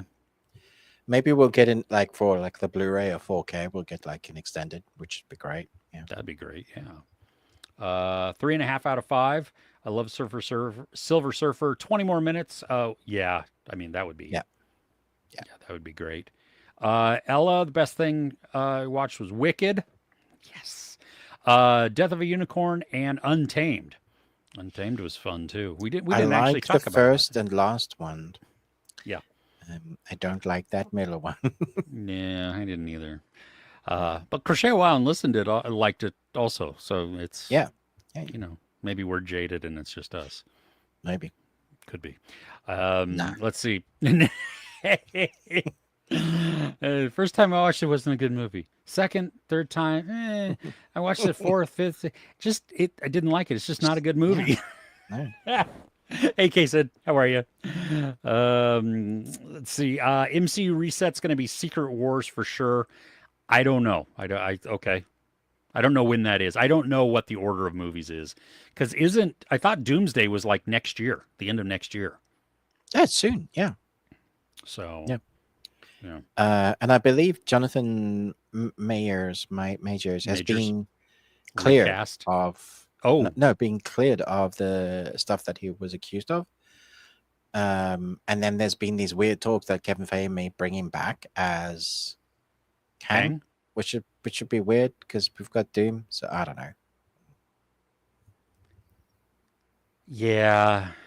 And maybe they're just going to get rid of the just be done with that now. That whole storyline because I'm done with the multiverse. Yeah, they didn't do it well, so like, stop. No. Yeah. Amy, good morning. I know we're an hour behind, so hopefully you're still here, but hope you're doing well. You got to sleep in, so then from the beach. We're all jealous. That's what that is. Oh, hey Zed, how are you? Hey Zed. Oh my gosh, Sid recently watched Kingdom, the Korean zombie movie or series. Yeah. Well, there was a movie. There was a movie also, yes, and a movie to try and distract us from 4 or 5 years later. I think it might be that long. Like it ended on a cliffhanger as well. So, Netflix. And it's such a good series too. So good. It was excellent. Yeah. Oh my goodness. Shiny happy people. Yep. First one triggering, cried a lot. Not in the church anymore, but it's very triggering. Spiritual PTSD, absolutely. Uh, Mm. oh my gosh, the Duggars live 20 minutes from Amy. That's crazy. Ugh. Burn it down and start again. Oh, good. We the People has arrived, so we can start. Okay, Good. guys, We were waiting we for can you. officially start. Yeah. Paul, hey. Sunny Dublin. Oh my gosh. You're watching, which, first off, that's outstanding. Then you're watching Dexter Resurrection episode 4. Nice. Nice. Have you Hear started good things. I haven't. No. Okay. Okay. Amy has not watched, though, Shiny Happy People, the second one. Yeah, the undertones very much. And then you might watch the Apocalypse in the Tropics one. Yeah, just understand, it is also a horrifying. Yeah. Neja 2 is amazing. It's coming to cinemas with it's been redone with American actors, like for audio. But like Studio Ghibli does that often, and it's good. Oh, is this an animated movie? Yeah, Neza too. Yeah. Okay, that's fine. I didn't know what this was, so when you say it's coming back to theaters with an American dubbing, I'm like, I don't even know if it's just been out in America yet, or it might have been very shortly. But it was like the original. I think it's Korean. It's not Japanese, and interesting animation studio. Very cool. Like very, very cool. Yeah. Okay. Cool. I don't know if Tenerife is responding to K-Sid about Neja 2 being amazing as like the movie Butterfly Effect. I don't know. There should be a comment. Like, I don't know. Like the movie Butterfly Effect. I do like the movie Butterfly Effect. I haven't seen it in years. No, me neither. I don't know if it holds up. Yeah. But the idea of it's wonderful, though. Yeah. I did not pay Niket to say this. Just putting this out there up front. Right. Why does only Chris have to suffer by eating crappy munchies every week? He should alternate between Chris and Ruben. Yeah, I did not pay him. I'm on a special diet where I don't eat crab, so. And everybody likes it when I eat crab because apparently I make funny faces. It's a joy. I got to tell you, part of our week. That matcha stuff last week. You were so close, dude, to actually chucking. That is disgusting. Why I don't understand. That's the first time, really. Is that the first time? I think that might be the first time I've ever tried matcha at all, like anything flavored matcha. Really? And so it's you get matcha flavored Kit Kat, and that's. Yeah, no, you see, you already tried that, so I don't need to. So I feel zero responsibility to do that. It's like, though, because it has a green tea taste, and I don't mind green tea sometimes. I used to drink this very strong green tea. Like, you literally steeped it for no more than 15 seconds. 15 seconds, because it was for my heart, and like some old Chinese man in Chinatown within San Francisco was telling me about it, and so I got it, and it was great, and it worked, but it tasted horrific. That's kind of what this tasted like, except more that I was taking the wet leaves and putting those in my mouth and then chewing on it while pushing an Oreo into my mouth and letting no flavor of the Oreo penetrate and just getting the green. Just sounds wonderful. Yeah, that was gross.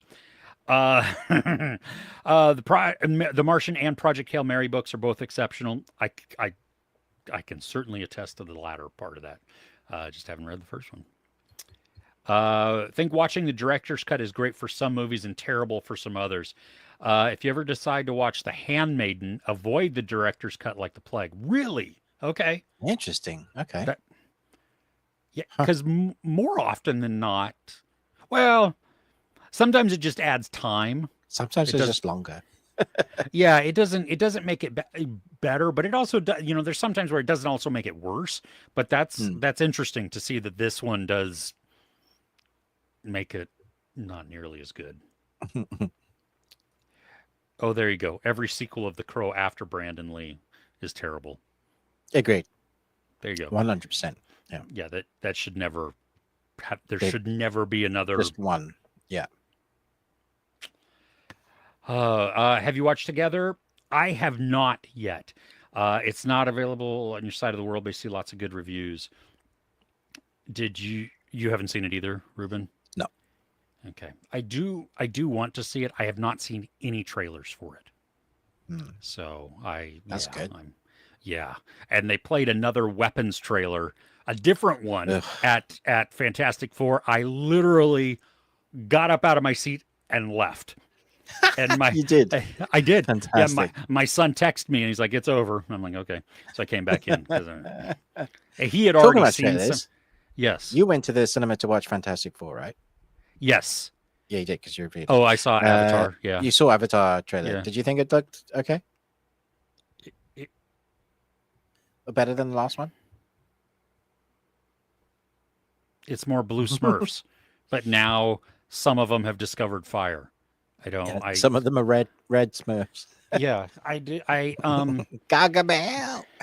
Yeah, exactly. My son was like, "Ooh, I'm really excited for that." And I've seen a lot of comments of people like, "Oh my gosh, I can't wait." Mm. Is it me? Like It I'm might just be like, because I think that looks much better than the second one. The second one I just class as like a underwater documentary. documentary. Yeah. Yeah. I And that I Titanic ending, just because he likes water doesn't mean we need to have more water. It was so just, sure. I ugh. I uh, I didn't understand really what the story was. That's Oh, kind of what I from thought they revealed the big bad fight in the trailer, and I thought, what the heck? well, I think Why? they did that. Yeah, but Mm. I don't know. I don't know if it's because I just don't care anymore about Avatar. It's too long in between. You can't ask the audience to like keep. And the movie's Uh, probably, let me look here. Um, Fire they and Ash. re-releasing the game as well, by the way.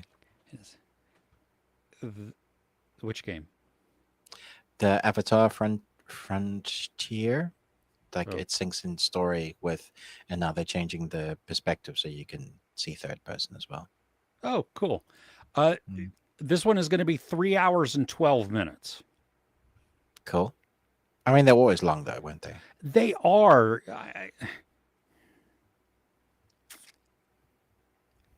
I see you. Yeah. You're just like, I'm so done with these. I just Let's don't. retalk once you've seen it in December. Yeah, because I will see it. I'm not. It's not that you know what I mean. I'll go and see it, and I think the visuals are Mm. going to be immaculate. Yeah. But Would you pay to see it if there isn't a press screening near uh, you? yes, and I will go see it in IMAX Mm. because That's probably the way to watch it. Yeah. yeah. Except I don't think the press screening will be in IMAX because when we saw the press screening for Underwater Adventures, it was. I mean, it was on a big screen, but it was not on IMAX. So Was I it don't know what to 3D? see. Because it's probably the 3D movie you're gonna have to watch. I don't remember. But yeah, I would like. I mean, the only time the first Avatar, which I saw, I don't like more than a handful of times. I only ever watched it in IMAX 3D, Mm. and Because it was that was made for them. Yeah. oh, absolutely, yeah, and I got free passes because I was working in radio at the time, so that was Nice. good. But yeah, Fan Four Stick. It's also terrible. Yeah. Skybeam. It's good. Okay, so K Sid says Together is worth a watch. There you go. Cool. Cool.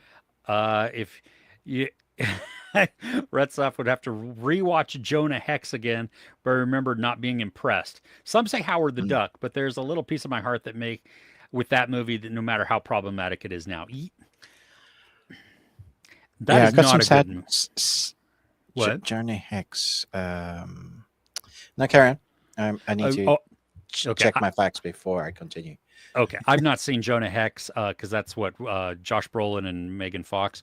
But I agree with Howard the Duck. That is not a good movie at all. But there That's a is, very sexual movie. yeah, and it's there's a special place just like that. That I mean, it's nostalgic. You know what I mean? Because it just of Mm. when it came out and yeah. Yeah, no. So what are your facts? Jonah Hex was not the one I was thinking of. Hmm. Yeah, that movie is terrible. But Solomon Kane, I think people should rewatch. That'll be better than people remember. It's one of the characters from the comic book writer who did Red Sonja, Solomon Kane, Conan, all of that Oh, okay. era. Yeah. So that fantasy barbarian type of Yeah. okay, interesting. Yep. Mhm. Because I know you rewatch or you watched the I've upcoming watched the new Red one. Sonja movie. Yeah. Yeah, Yes, I have. Can't say anything about it. yeah. I've also interviewed the director, so that'll be Oh, out at some point. interesting. Okay, Mm. cool. Uh, Paul watched Detour, film noir from 1945 on Prime. Ooh, Oh I yeah. have not seen this. It is the life of Al Roberts, a pianist in a New York nightclub, turns into a nightmare when he decides to hitchhike to LA to visit his girlfriend. Cool. So you watched it, but was it good, Paul? I bet it was. Yeah, good question. But I think that's probably because at one point I had what's the best thing you watched this week up on the as the banner. Oh, true. True. So this So is what people are saying is the best. yeah, We'll take it as that. Yeah. yeah. Oh my gosh, it's only 66 minutes. Oh wow. That's 1945 though. That's a long time ago. okay. They did some good stuff. Not all of it, It did. but How old is 12 Angry Men? that's 'Cause 57. Oh, okay. A little bit older. Yeah. So yeah. Mm. She-Hulk was very bad. I liked it. I liked She-Hulk. I'm in the vast minority there. No, that was terrible.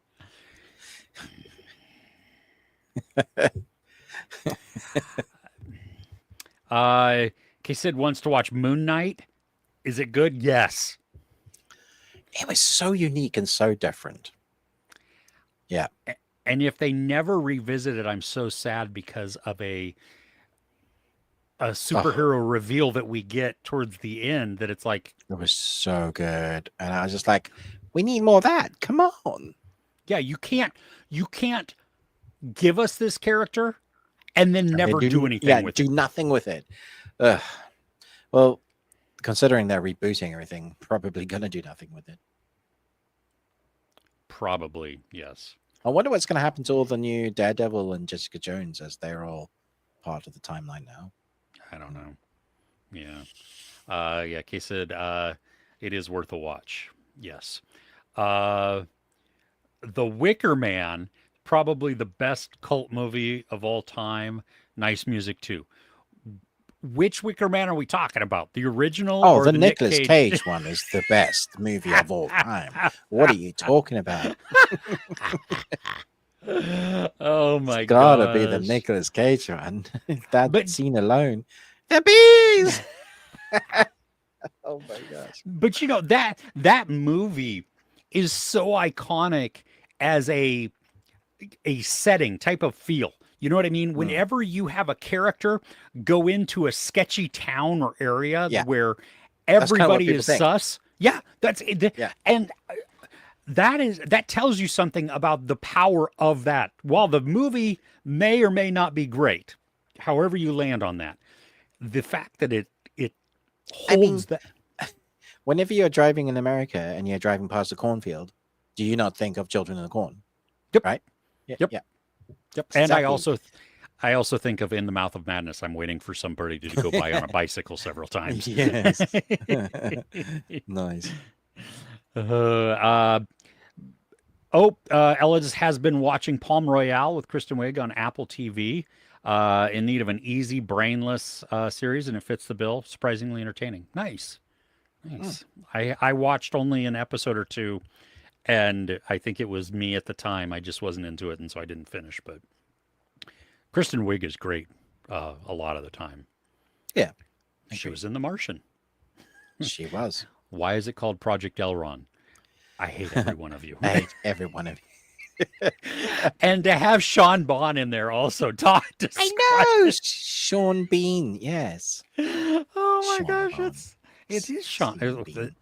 You can't. You have to choose one. You don't get to have Sean That's his Bean. name. You do, no. I want to meet the man, and I want to say, "Can I call you Sean Bond?" And he'll be like, and okay, thank you. Have a lot of actors in but don't waste your time with them list, because every movie they're in are slop and not meant to be taken seriously, which I understand has its place in pop culture. But you've given up on all of them.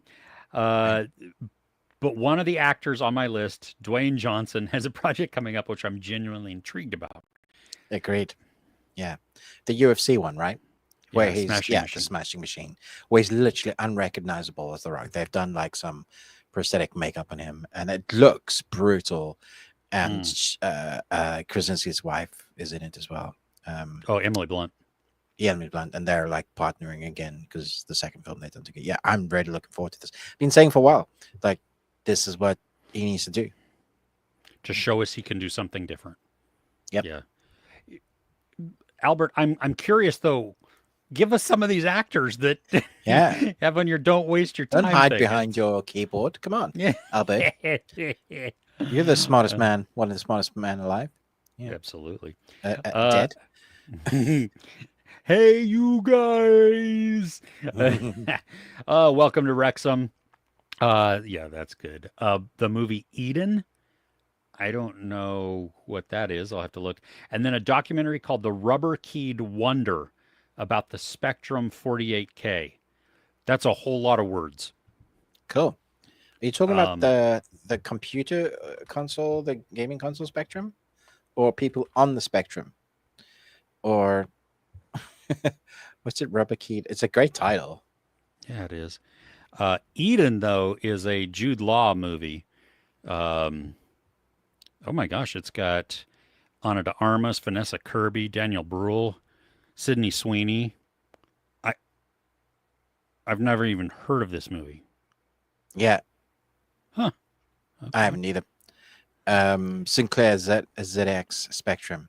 Yeah, goes into all the finer details of how and why the ZX Spectrum was created, what impact the computer had as well, all the various versions. Yeah, it is what I thought. I'm not old enough to really care about the Spectrum. So, I mean, apart from being on it. Yeah. What? What is it's a? I don't even know what this is. I've never even the Spectrum. The Sinclair ZX Spectrum. It's like even before like MS DOS for floppy disks. It's like a Commodore type of thing. It's a whole thing. Yeah. Yeah. Oh, exactly. okay. Yeah. Oh, okay.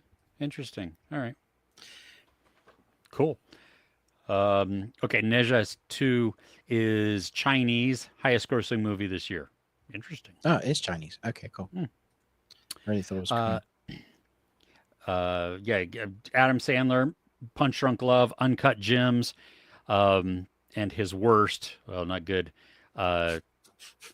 It's not a good sight. He's a phenomenal actor, and I'm sure he knows. Wait, which is his worst? I don't understand what you're. It's fixed now. It's fine.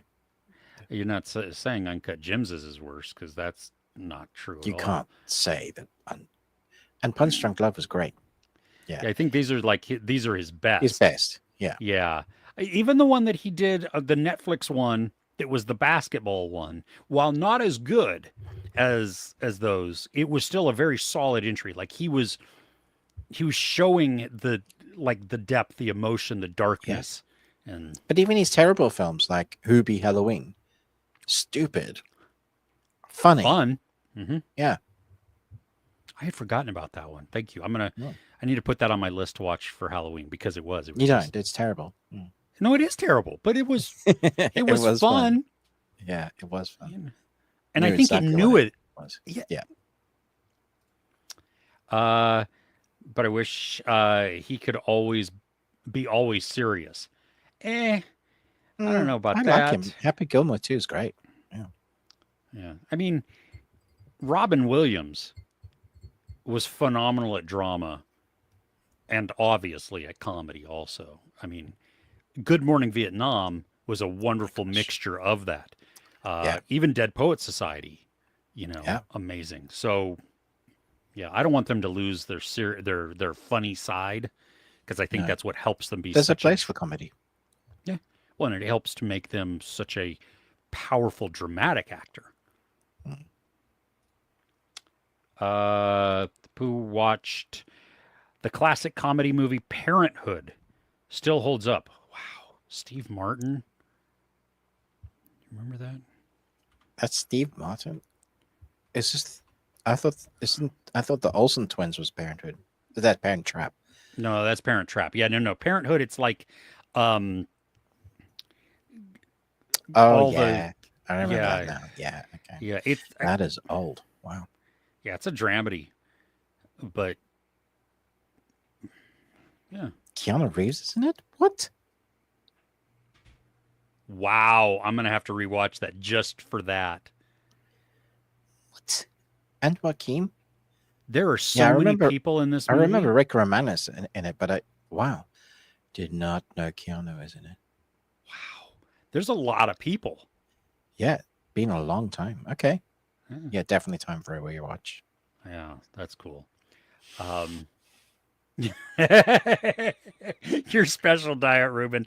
There, It's Pepsi Max, so shut up. Uh, that means no sugar. It just means aspartame, but still no sugar. It's allowed on the Slimming World diet. Wow. You're pickling your insides and giving yourself cancer, but it's not sugar. It's not sugar. Oh, Ninja has got 1.9 billion already and not even released in English yet. Wow.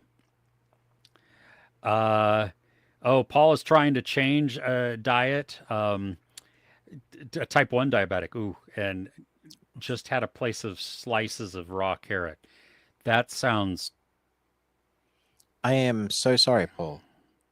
I am really sorry about the being diabetic and also the raw carrot. Yeah, the raw carrot part is that's that. There's this advert that I've seen at the cinemas recently about the stigma of diabetics, and it like starts off with a sticky note that gets put on this guy's forehead, where people say comments. They're like, "You're not doing too well with your diet, are you?" Or a guy has a donut and he's about to take a bite of a donut, and he goes, "Oh, I didn't think diabetics could have a donut."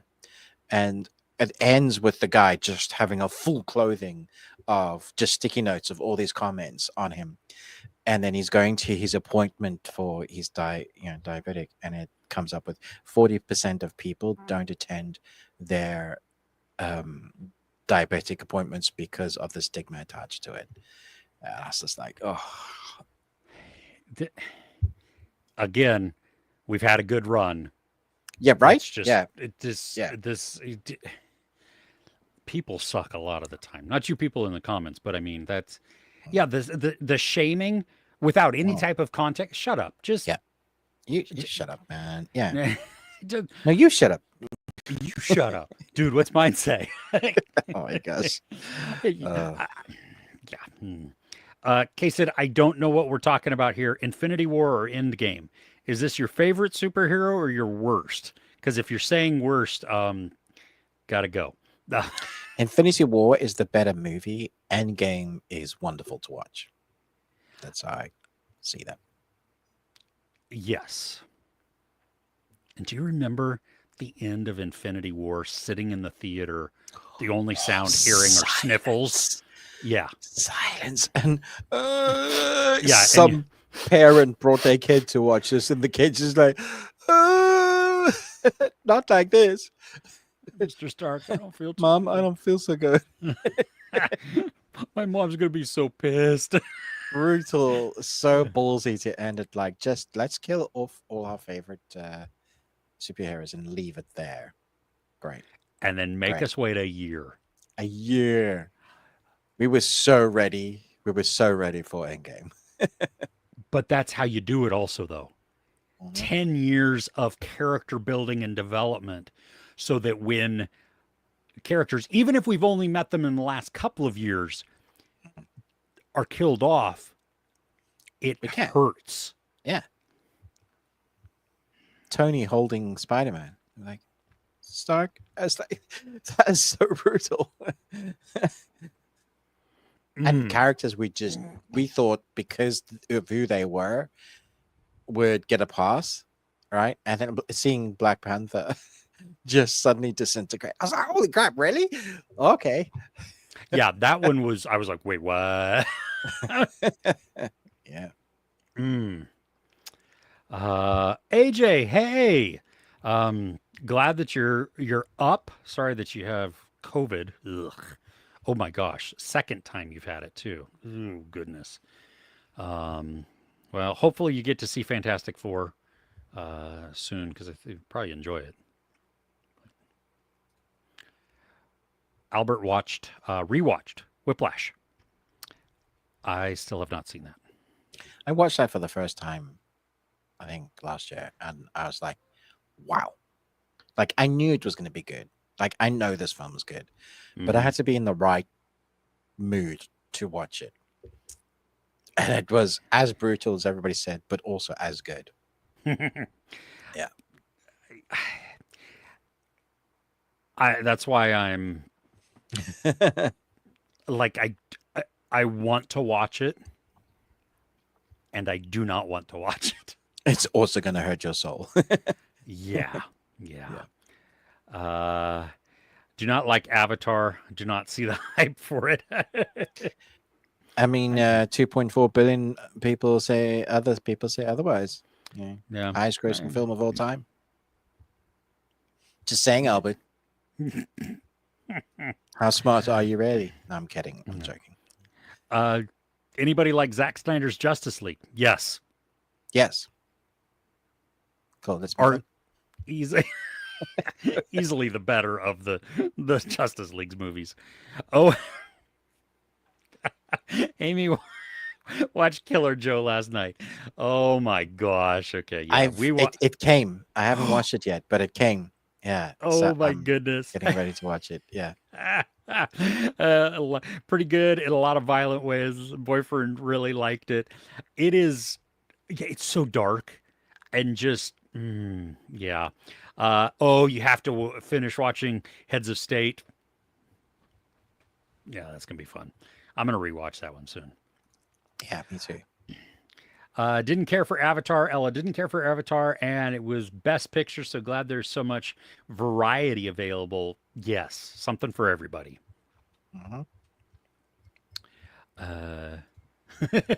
Loved it. Talking about Zack Snyder's Justice League. Loved it when it came out. Rewatched it last week. It's good, but not as good as you remembered. Interesting. It's very long. I rewatched Man of Steel. How was that? Great. I was like, damn, this film was good. Yeah. It's a good Superman movie. Yeah. All of Us Are Dead season 2 is in production. Interesting. Okay. We were talking about that last week. Hasn't that been in production for a long time, though?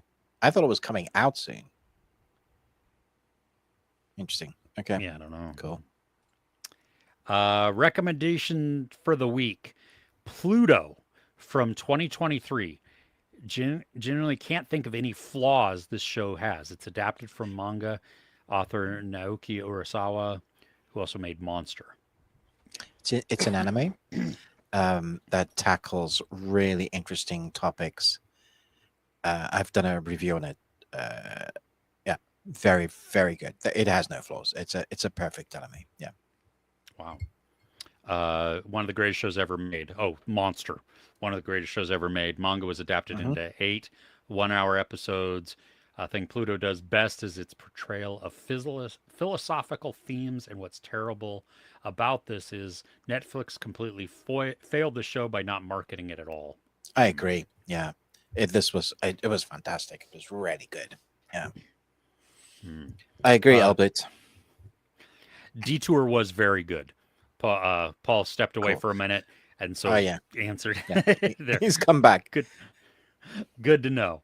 AJ enjoyed Happy Gilmore for yeah, uh, plenty of laughs, crazy amount of cameos. Nice. Um, Hard Vaket, I like that name. Currently watching Code of Silence. What is Code of It's a Silence? British TV series that's been going for a while. It's very popular here. It has great writing. Pretty riveting. Interesting. I gotta. Okay, I have to subscribe to You would BritBox. you would love this. Yeah, it's definitely your cup of tea. Nice. It's a. Oh my gosh, she's deaf. Works to support her mother and herself.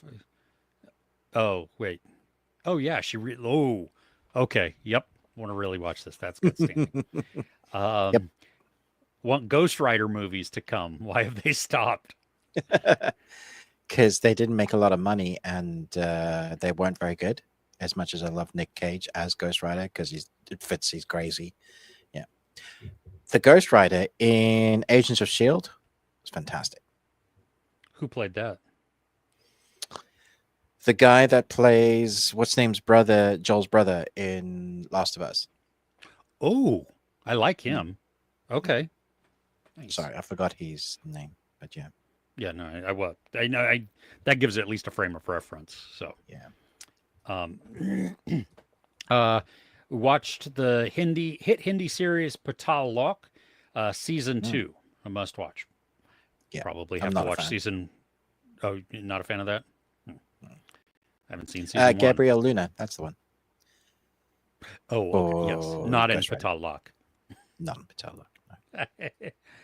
Materialists, interesting.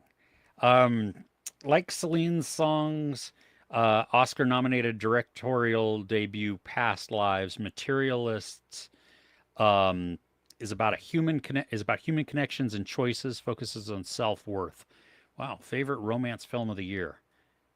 Interesting. Wow, that is high praise. Have you Yeah, seen it, Chris? I had tickets and just wasn't feeling it, so we didn't go. Okay, yeah.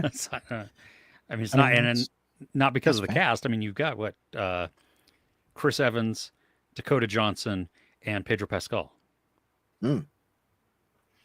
Um, One of the other movies that came out to rent this week was Dangerous Animals, I know I need to rent which that. I watched, Oh, and and it's fun. okay, am I going to Yeah, have fun with don't it for what it is? I think so. It takes a while to really get into like the great fun of it. It's setting up some of the characters, and Hmm. I think you'll have fun because Jai Courtney is the perfect blend of crazy Okay, in this. Yeah, and it works. sweet. Uh, guys, as for the list, hopefully some of these don't come up as questionable. Here it is. Dwayne Johnson, Kevin Hart, Jason Statham, Adam Sandler, Rob Schneider, David Spade, Steven Seagal. Well, that's It's a good list. I mean, I wouldn't put Jason Statham on there, but I can understand why he's on there. Yeah. yeah, I would definitely put Rob Schneider on there and Oh Steven yeah. Seagal. And Steven Seagal needs to be in a whole new category on his own. What did I just watch that had something to do with Steven Seagal? Steven Seagal used to do good movies. Wait, let me rephrase that. Steven Seagal used to be in good movies. Some great action movies, yeah. Oh No, yeah, this was it was using that like this person like tried to be Steven Seagal. I can't remember, or watched a couple of the movies, and so that's what yeah. they used. I And remember that. I know exactly what you're talking about. I can't remember what it was. Yeah, that was in something more recent. Yeah, where they were referencing Seagal. oh, Anyway, yeah, no, okay. Um, Kevin Feige confirmed the following Avengers Secret Wars. Marvel will recast the X-Men and eventually recast, yep, Tony Stark, Steve Rogers, which they just need to stop. put to bed. Yeah. Mm-hmm. Okay. Vivek did not like The Materialist, felt it was boring, but Past Lives, 10 out of 10. Interesting. I So haven't seen that one funny. either. I love the Marmite. Yeah. The Marmite, what? People love Marmite or hate Marmite. It's Oh, yeah, it's one or the other, right? It's mm. have you overlooked some good movies because they had cheesy names and you thought they wouldn't be good? Yes.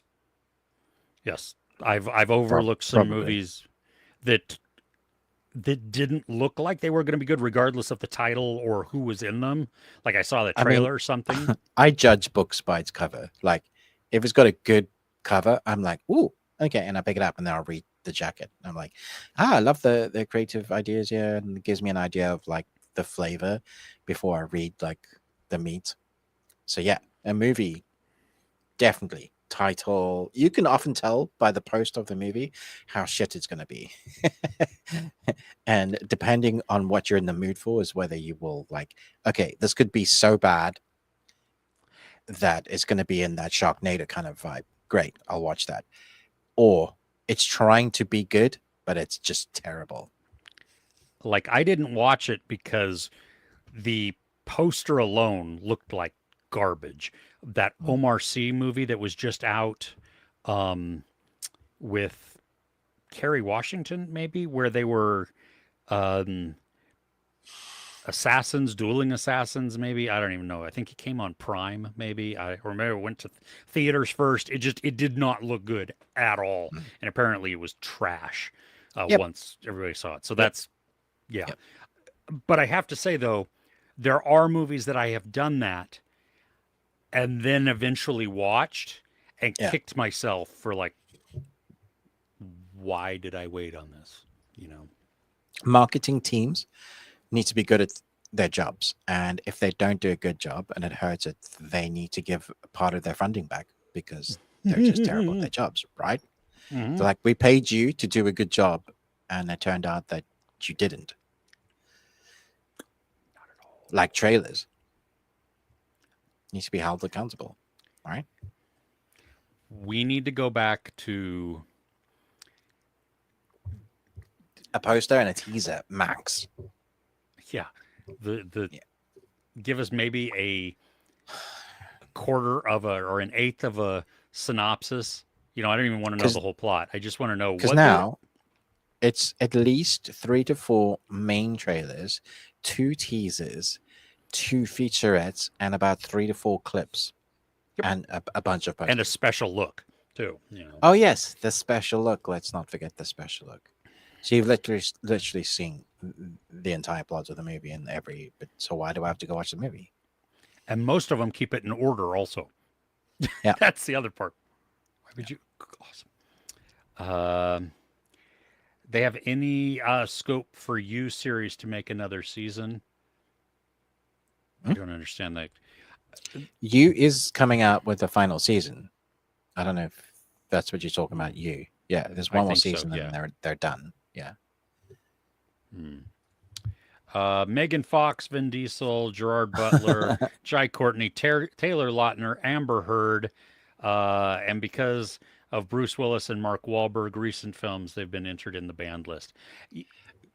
Bruce Willis, though, you got to give Bruce a break. He's literally, because he can't. He's got it's Parkinson's, is it? I believe so. Yes. Yeah, And that was his thing is specifically so that he keeps health insurance yeah, and gets paid. So yeah. I agree. Like because we watched Cosmic Sin. Good Good God. Lord, that is one of the worst movies. But Bruce actually has a reason. And Yeah. uh, Mark Wahlberg, I wouldn't put Mark on that. He's done some, but he's also done some really good films. So no, that's definitive. Oh, Gran Turismo. Nice. Oh, you know what I thought of this? At first my brain said that this was Gran Torino with Gran Clint Torino, Eastwood. which is also good. Yeah, yes, it is. But Gran Turismo is amazing, right? Yeah, it's better than the other. Was it F1? Yeah, As far as story goes, yeah, it was. Yeah. yeah. No, I mean like the filming shots of F1 are spectacular, but yeah, I really like the story of Gran Turismo. Dexter Resurrection Season 1 Episode 4. No context, but Dexter Morgan, Tyrion Lannister, Barney Stinson, Cameron Tucker, Beatrix Kiddo, Jessica Jones in the same room for a dinner. Good Lord, I need to watch this. Sounds great. I would watch just for that episode. Oh. Celine Song has now cemented herself as a special filmmaker whose deeply personal stories we'll always look forward to watching. Cool. Who's Celine Song? She's the one that did both Materialists and Past Lives. Okay. um, Jason Statham, but not even to bear his films. Please give him a good script. Yeah. Yeah. I just want to see him in a room with a bunch of guys, and I want to see him take them down. I'm happy. Megan 2.0 was the Steven Seagal thing. Yes. Thank you, Chris. Thank you. Yes, that's where it was from. Brilliant. Yeah, we've been watching so many movies that it's hard to remember. So I appreciate that. We'll be watching Crow Girl next week. Damn it. I don't think Such a good series. that this is still available in the US. I've got a review, Hardwicked, on my channel because it's in the UK.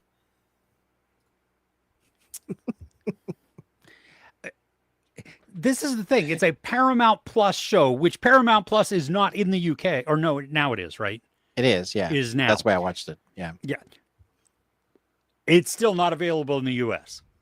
What the frick?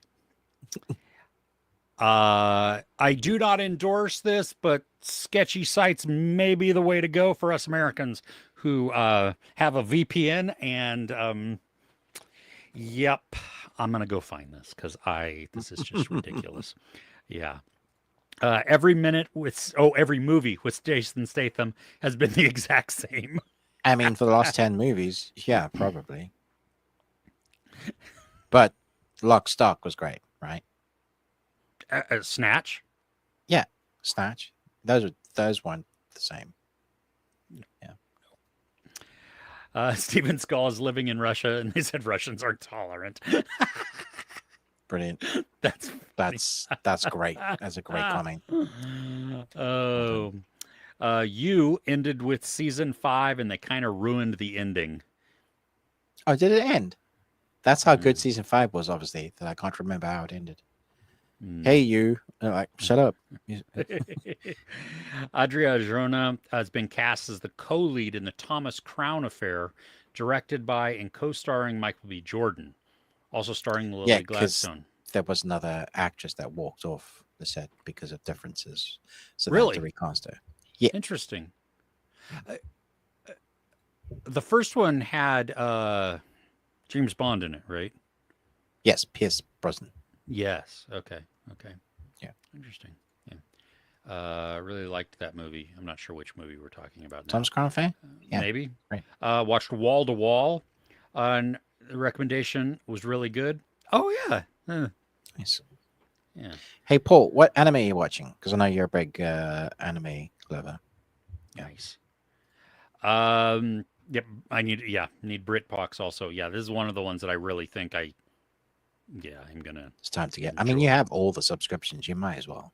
Yeah, I actually just canceled Paramount though, Oh, which sucks because I canceled it the day before the South Park episode came out. Frickin' A. But because Paramount is owns CBS and stuff, and they bent the knee and then bent over for the Orange Turd. I gotta Um, watch my Trek though, dude. I know, and that's fine. There's no shit. This was a personal decision, but Mm. it was like, you know what? Because I had stuff on my watch list for Paramount Plus, and it was just like, you know what? These no, right now the decisions that are being made are to climb up his butt, and no, That's why I canceled Disney. I haven't gone back to Disney for a while. So. yeah, yeah. So I get it. I get it. Mm. Yeah. The Pit is still not in the UK. Yes, it is via VPN and dodgy sites. Have to resort to pirating. Is it out? It's absolutely worth it though. Is Yes. it really not out on Sky yet? Because I had screeners for it, so I was like, Snatch is great, but it was like 30 years ago. Yes, but it was it was like, awesome. you know, Do you like Dags? yeah, Dags? Dags, Yeah, Dags. Oh, dogs. dogs. Yeah, I like Dags.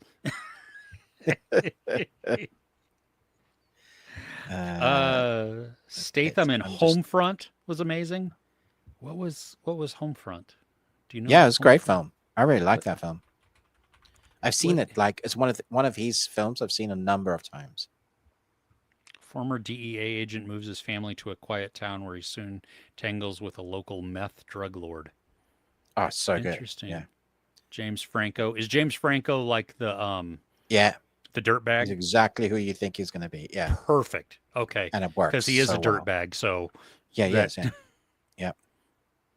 Kate Bosworth, Winona Ryder, interesting. Clancy Brown, Omar Benson Miller, nice. Frank Hey, Grillo, you know what? The Beekeeper was really good, okay, and A Working Man wasn't.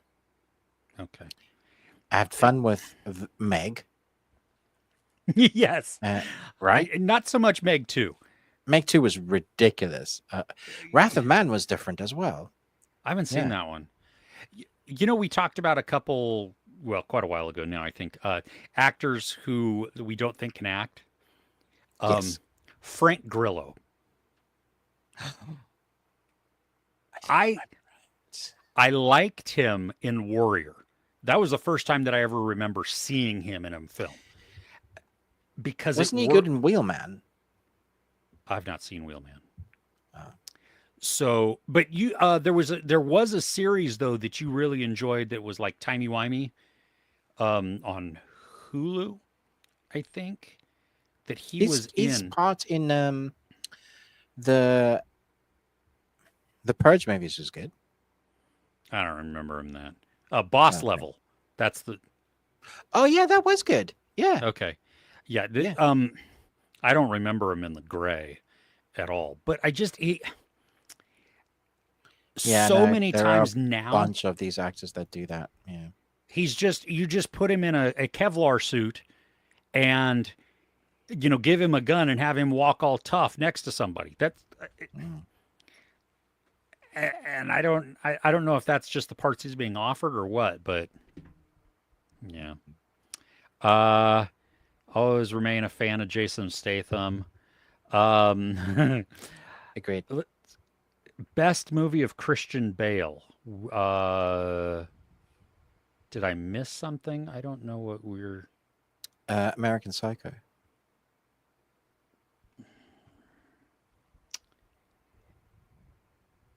he is phenomenal in that. But you know what? I mean, he's one of those actors though that can act and that is ridiculously good at and disappears in his roles.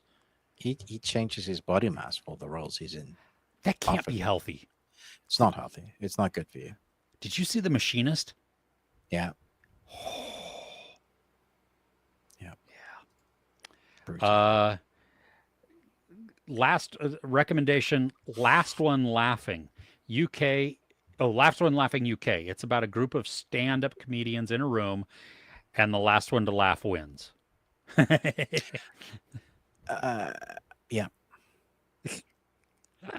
I will reserve my thoughts on that one. Okay. If you're from the UK, it's a must watch. And if you're not, I'd absolutely recommend you to give it a watch. I think, I mean, if is it reality? Not that I hate reality TV shows, but if it's kind of like that, it's not even a game show. It's where they have Richard Ayoade is typically on there. So is Noel Fielding, several other like comedians, No, and that's then there's funny. That's actually really good. Yeah, yeah, where they're yeah, just telling stories and different things yeah, like yeah, that. And yeah. there was one. It's like I can't remember the guy's name. Jimmy Carr, is that his name? Mhm. Jimmy Carr. Yeah. Where it might be Richard Ayoade. Somebody was like, "Oh, I took this bolt from something." And they were like, "What?" And then the camera pans back and a light falls right next to Jimmy Carr. It's one of these situational type things, but yeah. They are good. Okay. I've watched a couple of these. There's an Australian version. There might be an American version. There's an English version, and a lot of the time they feel very forced. So, yeah, comedy Okay. doesn't quite work. Okay. Yeah, James Franco, exactly who we think it's going to be. I never watched any of the Joker movies, just didn't care. I get that. Annoying thing about Frank Grillo is that he thinks he is the best martial artist who ever graced Oh my gosh, I'd like to see him do a movie against Scott Adkins. Yeah, that'll be a who has very a good movie coming out too. He's got so many movies coming out, doesn't he? Well, no, yeah, one I keep getting like PR people saying, "Oh, you got to read this." Yeah, I'm like, no. he's got one from the West. Doesn't matter. Yeah, he's in like 10,000 movies, like Van Damme is. Yeah, and you look at the that's one of those where you look at the poster. That's when you look at the poster and you go, "Oh, I know exactly nope. what this is." I Nope. did though get pitched for one that, like, I was like, "Oh gosh, I don't know about this," and then I watched the trailer and I'm like, this might actually be good. I don't. Let's see. It either the trailer is really really good and the movie is shit, or it's an accurate representation. We shall see. Oh goodness. Oh, all right, K-Sid. Hope you have a great evening. I don't know what time it is where you're at. Mañana? Is that what that's Mañana. saying? Mañana, tomorrow. Mañana. Yeah. Yeah. Hasta la Or vista. later. Yeah. Later. Let's see. Todd Phillips, Joker movies are not must watch, so you can totally skip them. Yeah. I enjoyed the first Joker for what it was, but there was no reason to make even a second. Second one was atrocious. Yeah, well, I'm glad I didn't see that.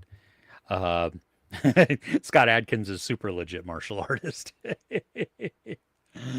Oh, so we've reached caught up. We did, yeah. The Jimmy Olsen series is a crime anthology centered on various DC villains, including Gorilla Grodd, with Skylar Gisando's Jimmy Olsen as the host. That's weird. I'm excited for Gorilla Grodd. I like Gorilla Grodd. Yeah. Is it an actual gorilla? What is that? I don't know. Yeah. You can speak and everything. It's just very smart. Yeah. Oh, is that like Murder Ape or whatever that thing is that you watch? What? What was that animated series? No, different. But yeah, that ape can speak as well. Do you know what I'm This talking is different. Gorilla Grodd has been. Yeah, I do. Gorilla Grodd's been in the Flash TV series. Loads of animated movies. Is canon. Yeah. Okay. Okay. Booster Gold series is moving forward with Our Flag Means Death creator David Jenkins serving as showrunner. I don't know what that Again, means. another DC character. Yeah. Oh, okay. It's a pleasure. Chief of War. Oh, that right. We should talk about what's coming up next. Yeah. What we're looking forward to. Chief of War is the movie with all of the thongs. Oh, is that what you've been watching? Okay. I am riveted. Okay. Did they Riveted give by you all the this. episodes? Yes. You sure? 9 episodes. It is 9 episodes long. It is 9. Oh, okay, it's not Yes. 10. Not Okay, 10. cool, No. cool, cool. And the people in thongs are all the men, just so you know. So it doesn't really matter, but that's just how it is. That is one that if you have Apple, put on your list. It is What's it called again? Oh, Chief of Wars. It doesn't Chief start of with an War. S though. So I know, but it's Jason Momoa. It's the yeah, history of Hawaii, yeah, based on true story or based on the history, and then with indigenous people as the yeah. actors. Yeah. I It have to say, is. it looked really good. It's definitely on my list. Yeah, we started it yesterday, and I'm 4 episodes in already. Like, I Yeah. stayed up Okay. way too late last night because I was like, oh my gosh, and then it was 2 a.m. and I'm like, I have to go to sleep. I don't Oh, want to though. I want to watch more. So there you okay. go. Hmm. What else you got on your list? Um, just looking, not a lot actually. Really? I Yeah. think this is a slower week, isn't it? Hmm. Um, oh, Naked Gun comes out this week. Oh, is that this week? Okay. Yeah, I'm. Oh my gosh. Okay, so before Fantastic Four, they played a Naked Gun trailer, kind of, except it was like a PSA with Liam Neeson talking about it was almost a parody of like the SPCA, the pet adoption types of things, All where right. um comedy movies are dying. We do not have as many as we used to. And it shows clips from all of these movies from the 70s, 80s, 90s, 2000s, whatever, Ferris Bueller and all kinds of stuff. And he's playing it straight. And it is so good. It's just Oh my gosh. it's just like support your local comedies. Brilliant. uh Twisted Metal 2 comes out this week, season Oh, is that 2. this week as well? Oh, good Yep. Lord. Okay. Yeah. Yep. And the final episode of Sandman, the Yeah. bonus episode. The special. Is it Yes. actually continuing like after, or is it just like a story within? I don't. I haven't watched. I haven't watched it yet. Right. I think it's kind of like that Cats episode that was. Right. It's not animated from what I understand, but it may have. I don't know if it's going to fill in some things or not. If it is, then I can give my final rating. Otherwise, I probably should have given a rating on the last. But it is what it is. So yeah. Okay. That's all I have Um, on my list. I'm trying to think. There's definitely something that was like, you got to watch that this week. What is it? I think it might have been an Amazon TV series. I don't know. There's some Amazon stuff it might be maybe middle of August, but Oh, there's. there is Butterfly season 1 is the middle of Oh August. yeah, that might be it. I watched the Oh, first episode of that. oh, it Yeah. that's the terminal list one. Is that what that is? No, that's a different one. No, that's different. Yeah, Okay. yeah, yeah. All right. Yeah. No, all the ones you said sound good. Okay. Let's see here. We'll finish up the comments and then say bye. Kevin Feige. Oh wait, I need a time code. Kevin Feige believes Chris Hemsworth is still in his prime and can continue playing Thor in the MCU. He'll be one of the leads of Doomsday. How long do you think he'll continue playing the character? Yes. Yeah. 28 Years Later is coming out this week on digital. Interesting. Hmm. Yep. Chief of War. Bad Guys 2. Oh, that I still need to see the Oh, that's first come one. out at cinemas already. Yeah. Yeah. Oh, really?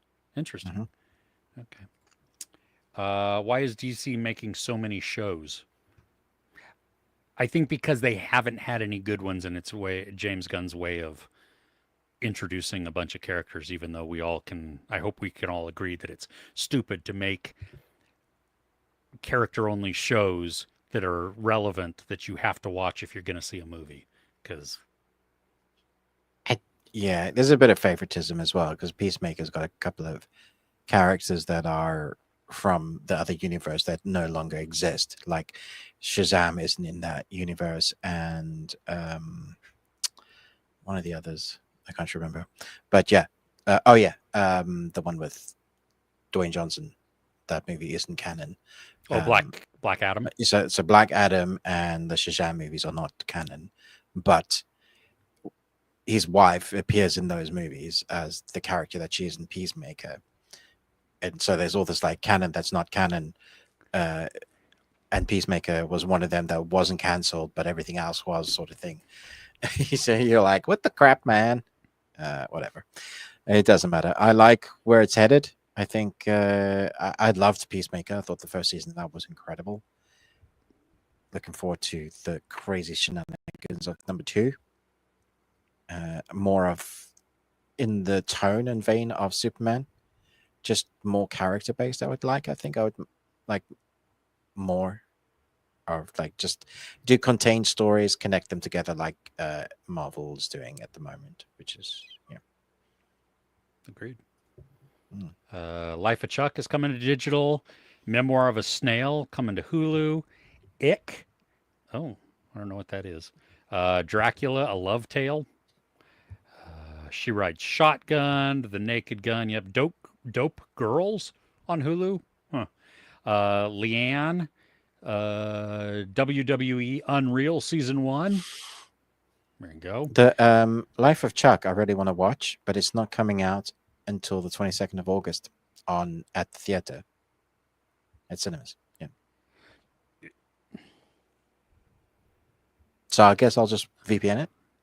Yeah, because that is not going to do well in the theaters over there because it's already on digital here, or will be on digital by that.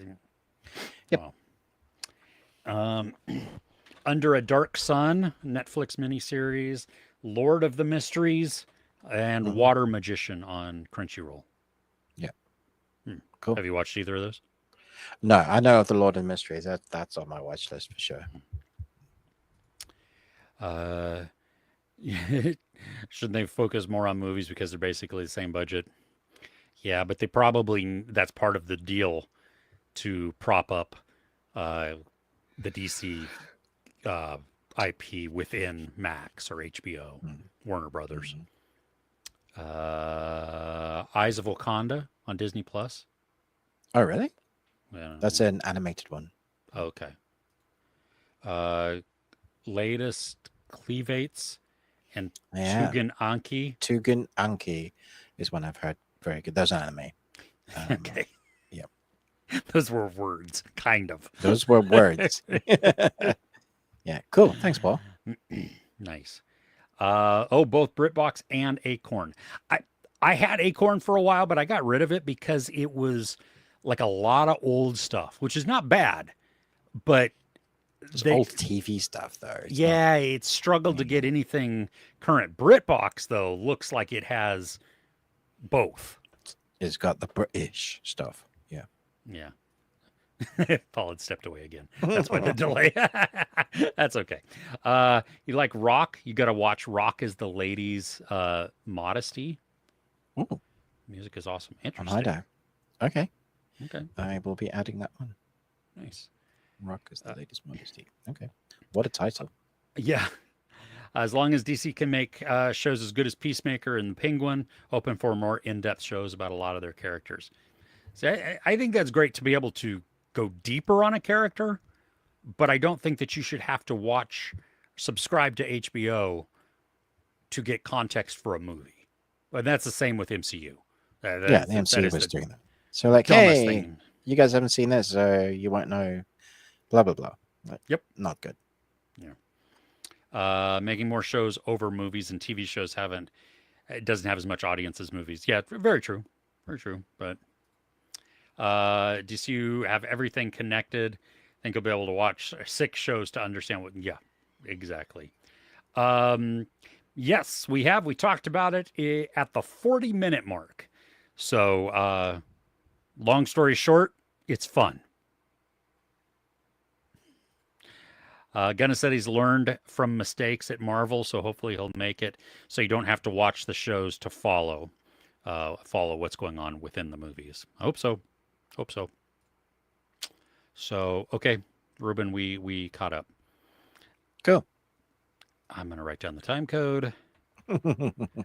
And friends, thank you so much for joining us. We had a blast. Thanks for sticking around in the comments and all the chats because that's great. Don't forget, like, share, subscribe. It's cheesy and it's YouTubey, and I understand that, but it helps both of our channels. So if you could just do that, it's there you go. If you didn't like it, then hit the thumbs down. That's fine, but please don't. Uh, we have a Discord server. Thank you to AJ and Crochet a While and Listen who are maintaining that. Special thanks to Crochet a While and Listen who started it up for us, keeps it going. There are a lot of discussions. You can tag me and stuff. I will get to it eventually. I go in spurts and then I post random things. Ruben's much more active in there, but then everybody in the chat is like really in there, and that's Very active. Yeah. that is awesome. So that continuation is spectacular. It's linked in the description. I mean, you can try and tap on the screen, but that's not going to do anything. We also have our Patreon, patreon.com/the bearded ones. £1 gets you in, but very inexpensive to just get access to over 115 videos. More coming. We've got 2 series that we're working on right now, and then probably a couple of movies and other things that will be popping in there as well. A couple outside the paywall. So if you've never given it a chance, you can see a little bit of what's going on and make a decision there. You could also just pop in for a month, pay £1, dip after you've watched as many as you can stand, and then, hey, there you go. So we appreciate all of our patrons there. It's also a great little community as well. Outside of that, we'll say bye to everybody. Let's see. Yep, AJ, feel better. Glad you're recovering. Be safe, everybody. Glad that you could join us, Zed. Hopefully, we have not woken up your partner. Get some sleep. Yep. Have a great week. Also, take care. Take care. Have a wonderful Saturday or Sunday, depending on where you're at. Dealing with the fire department for your 2-foot brush fire right now. Good Lord. Okay. Chris, put it out. Go stomp on it or something. I know whenever I'm on fire, I remember to stop, drop, and roll. Anybody know what that was from? I'm not going to stick around to find out if you know it, but thank you. Thank you. Talk to y'all later. Okay, I have to find the right button. Okay, bye.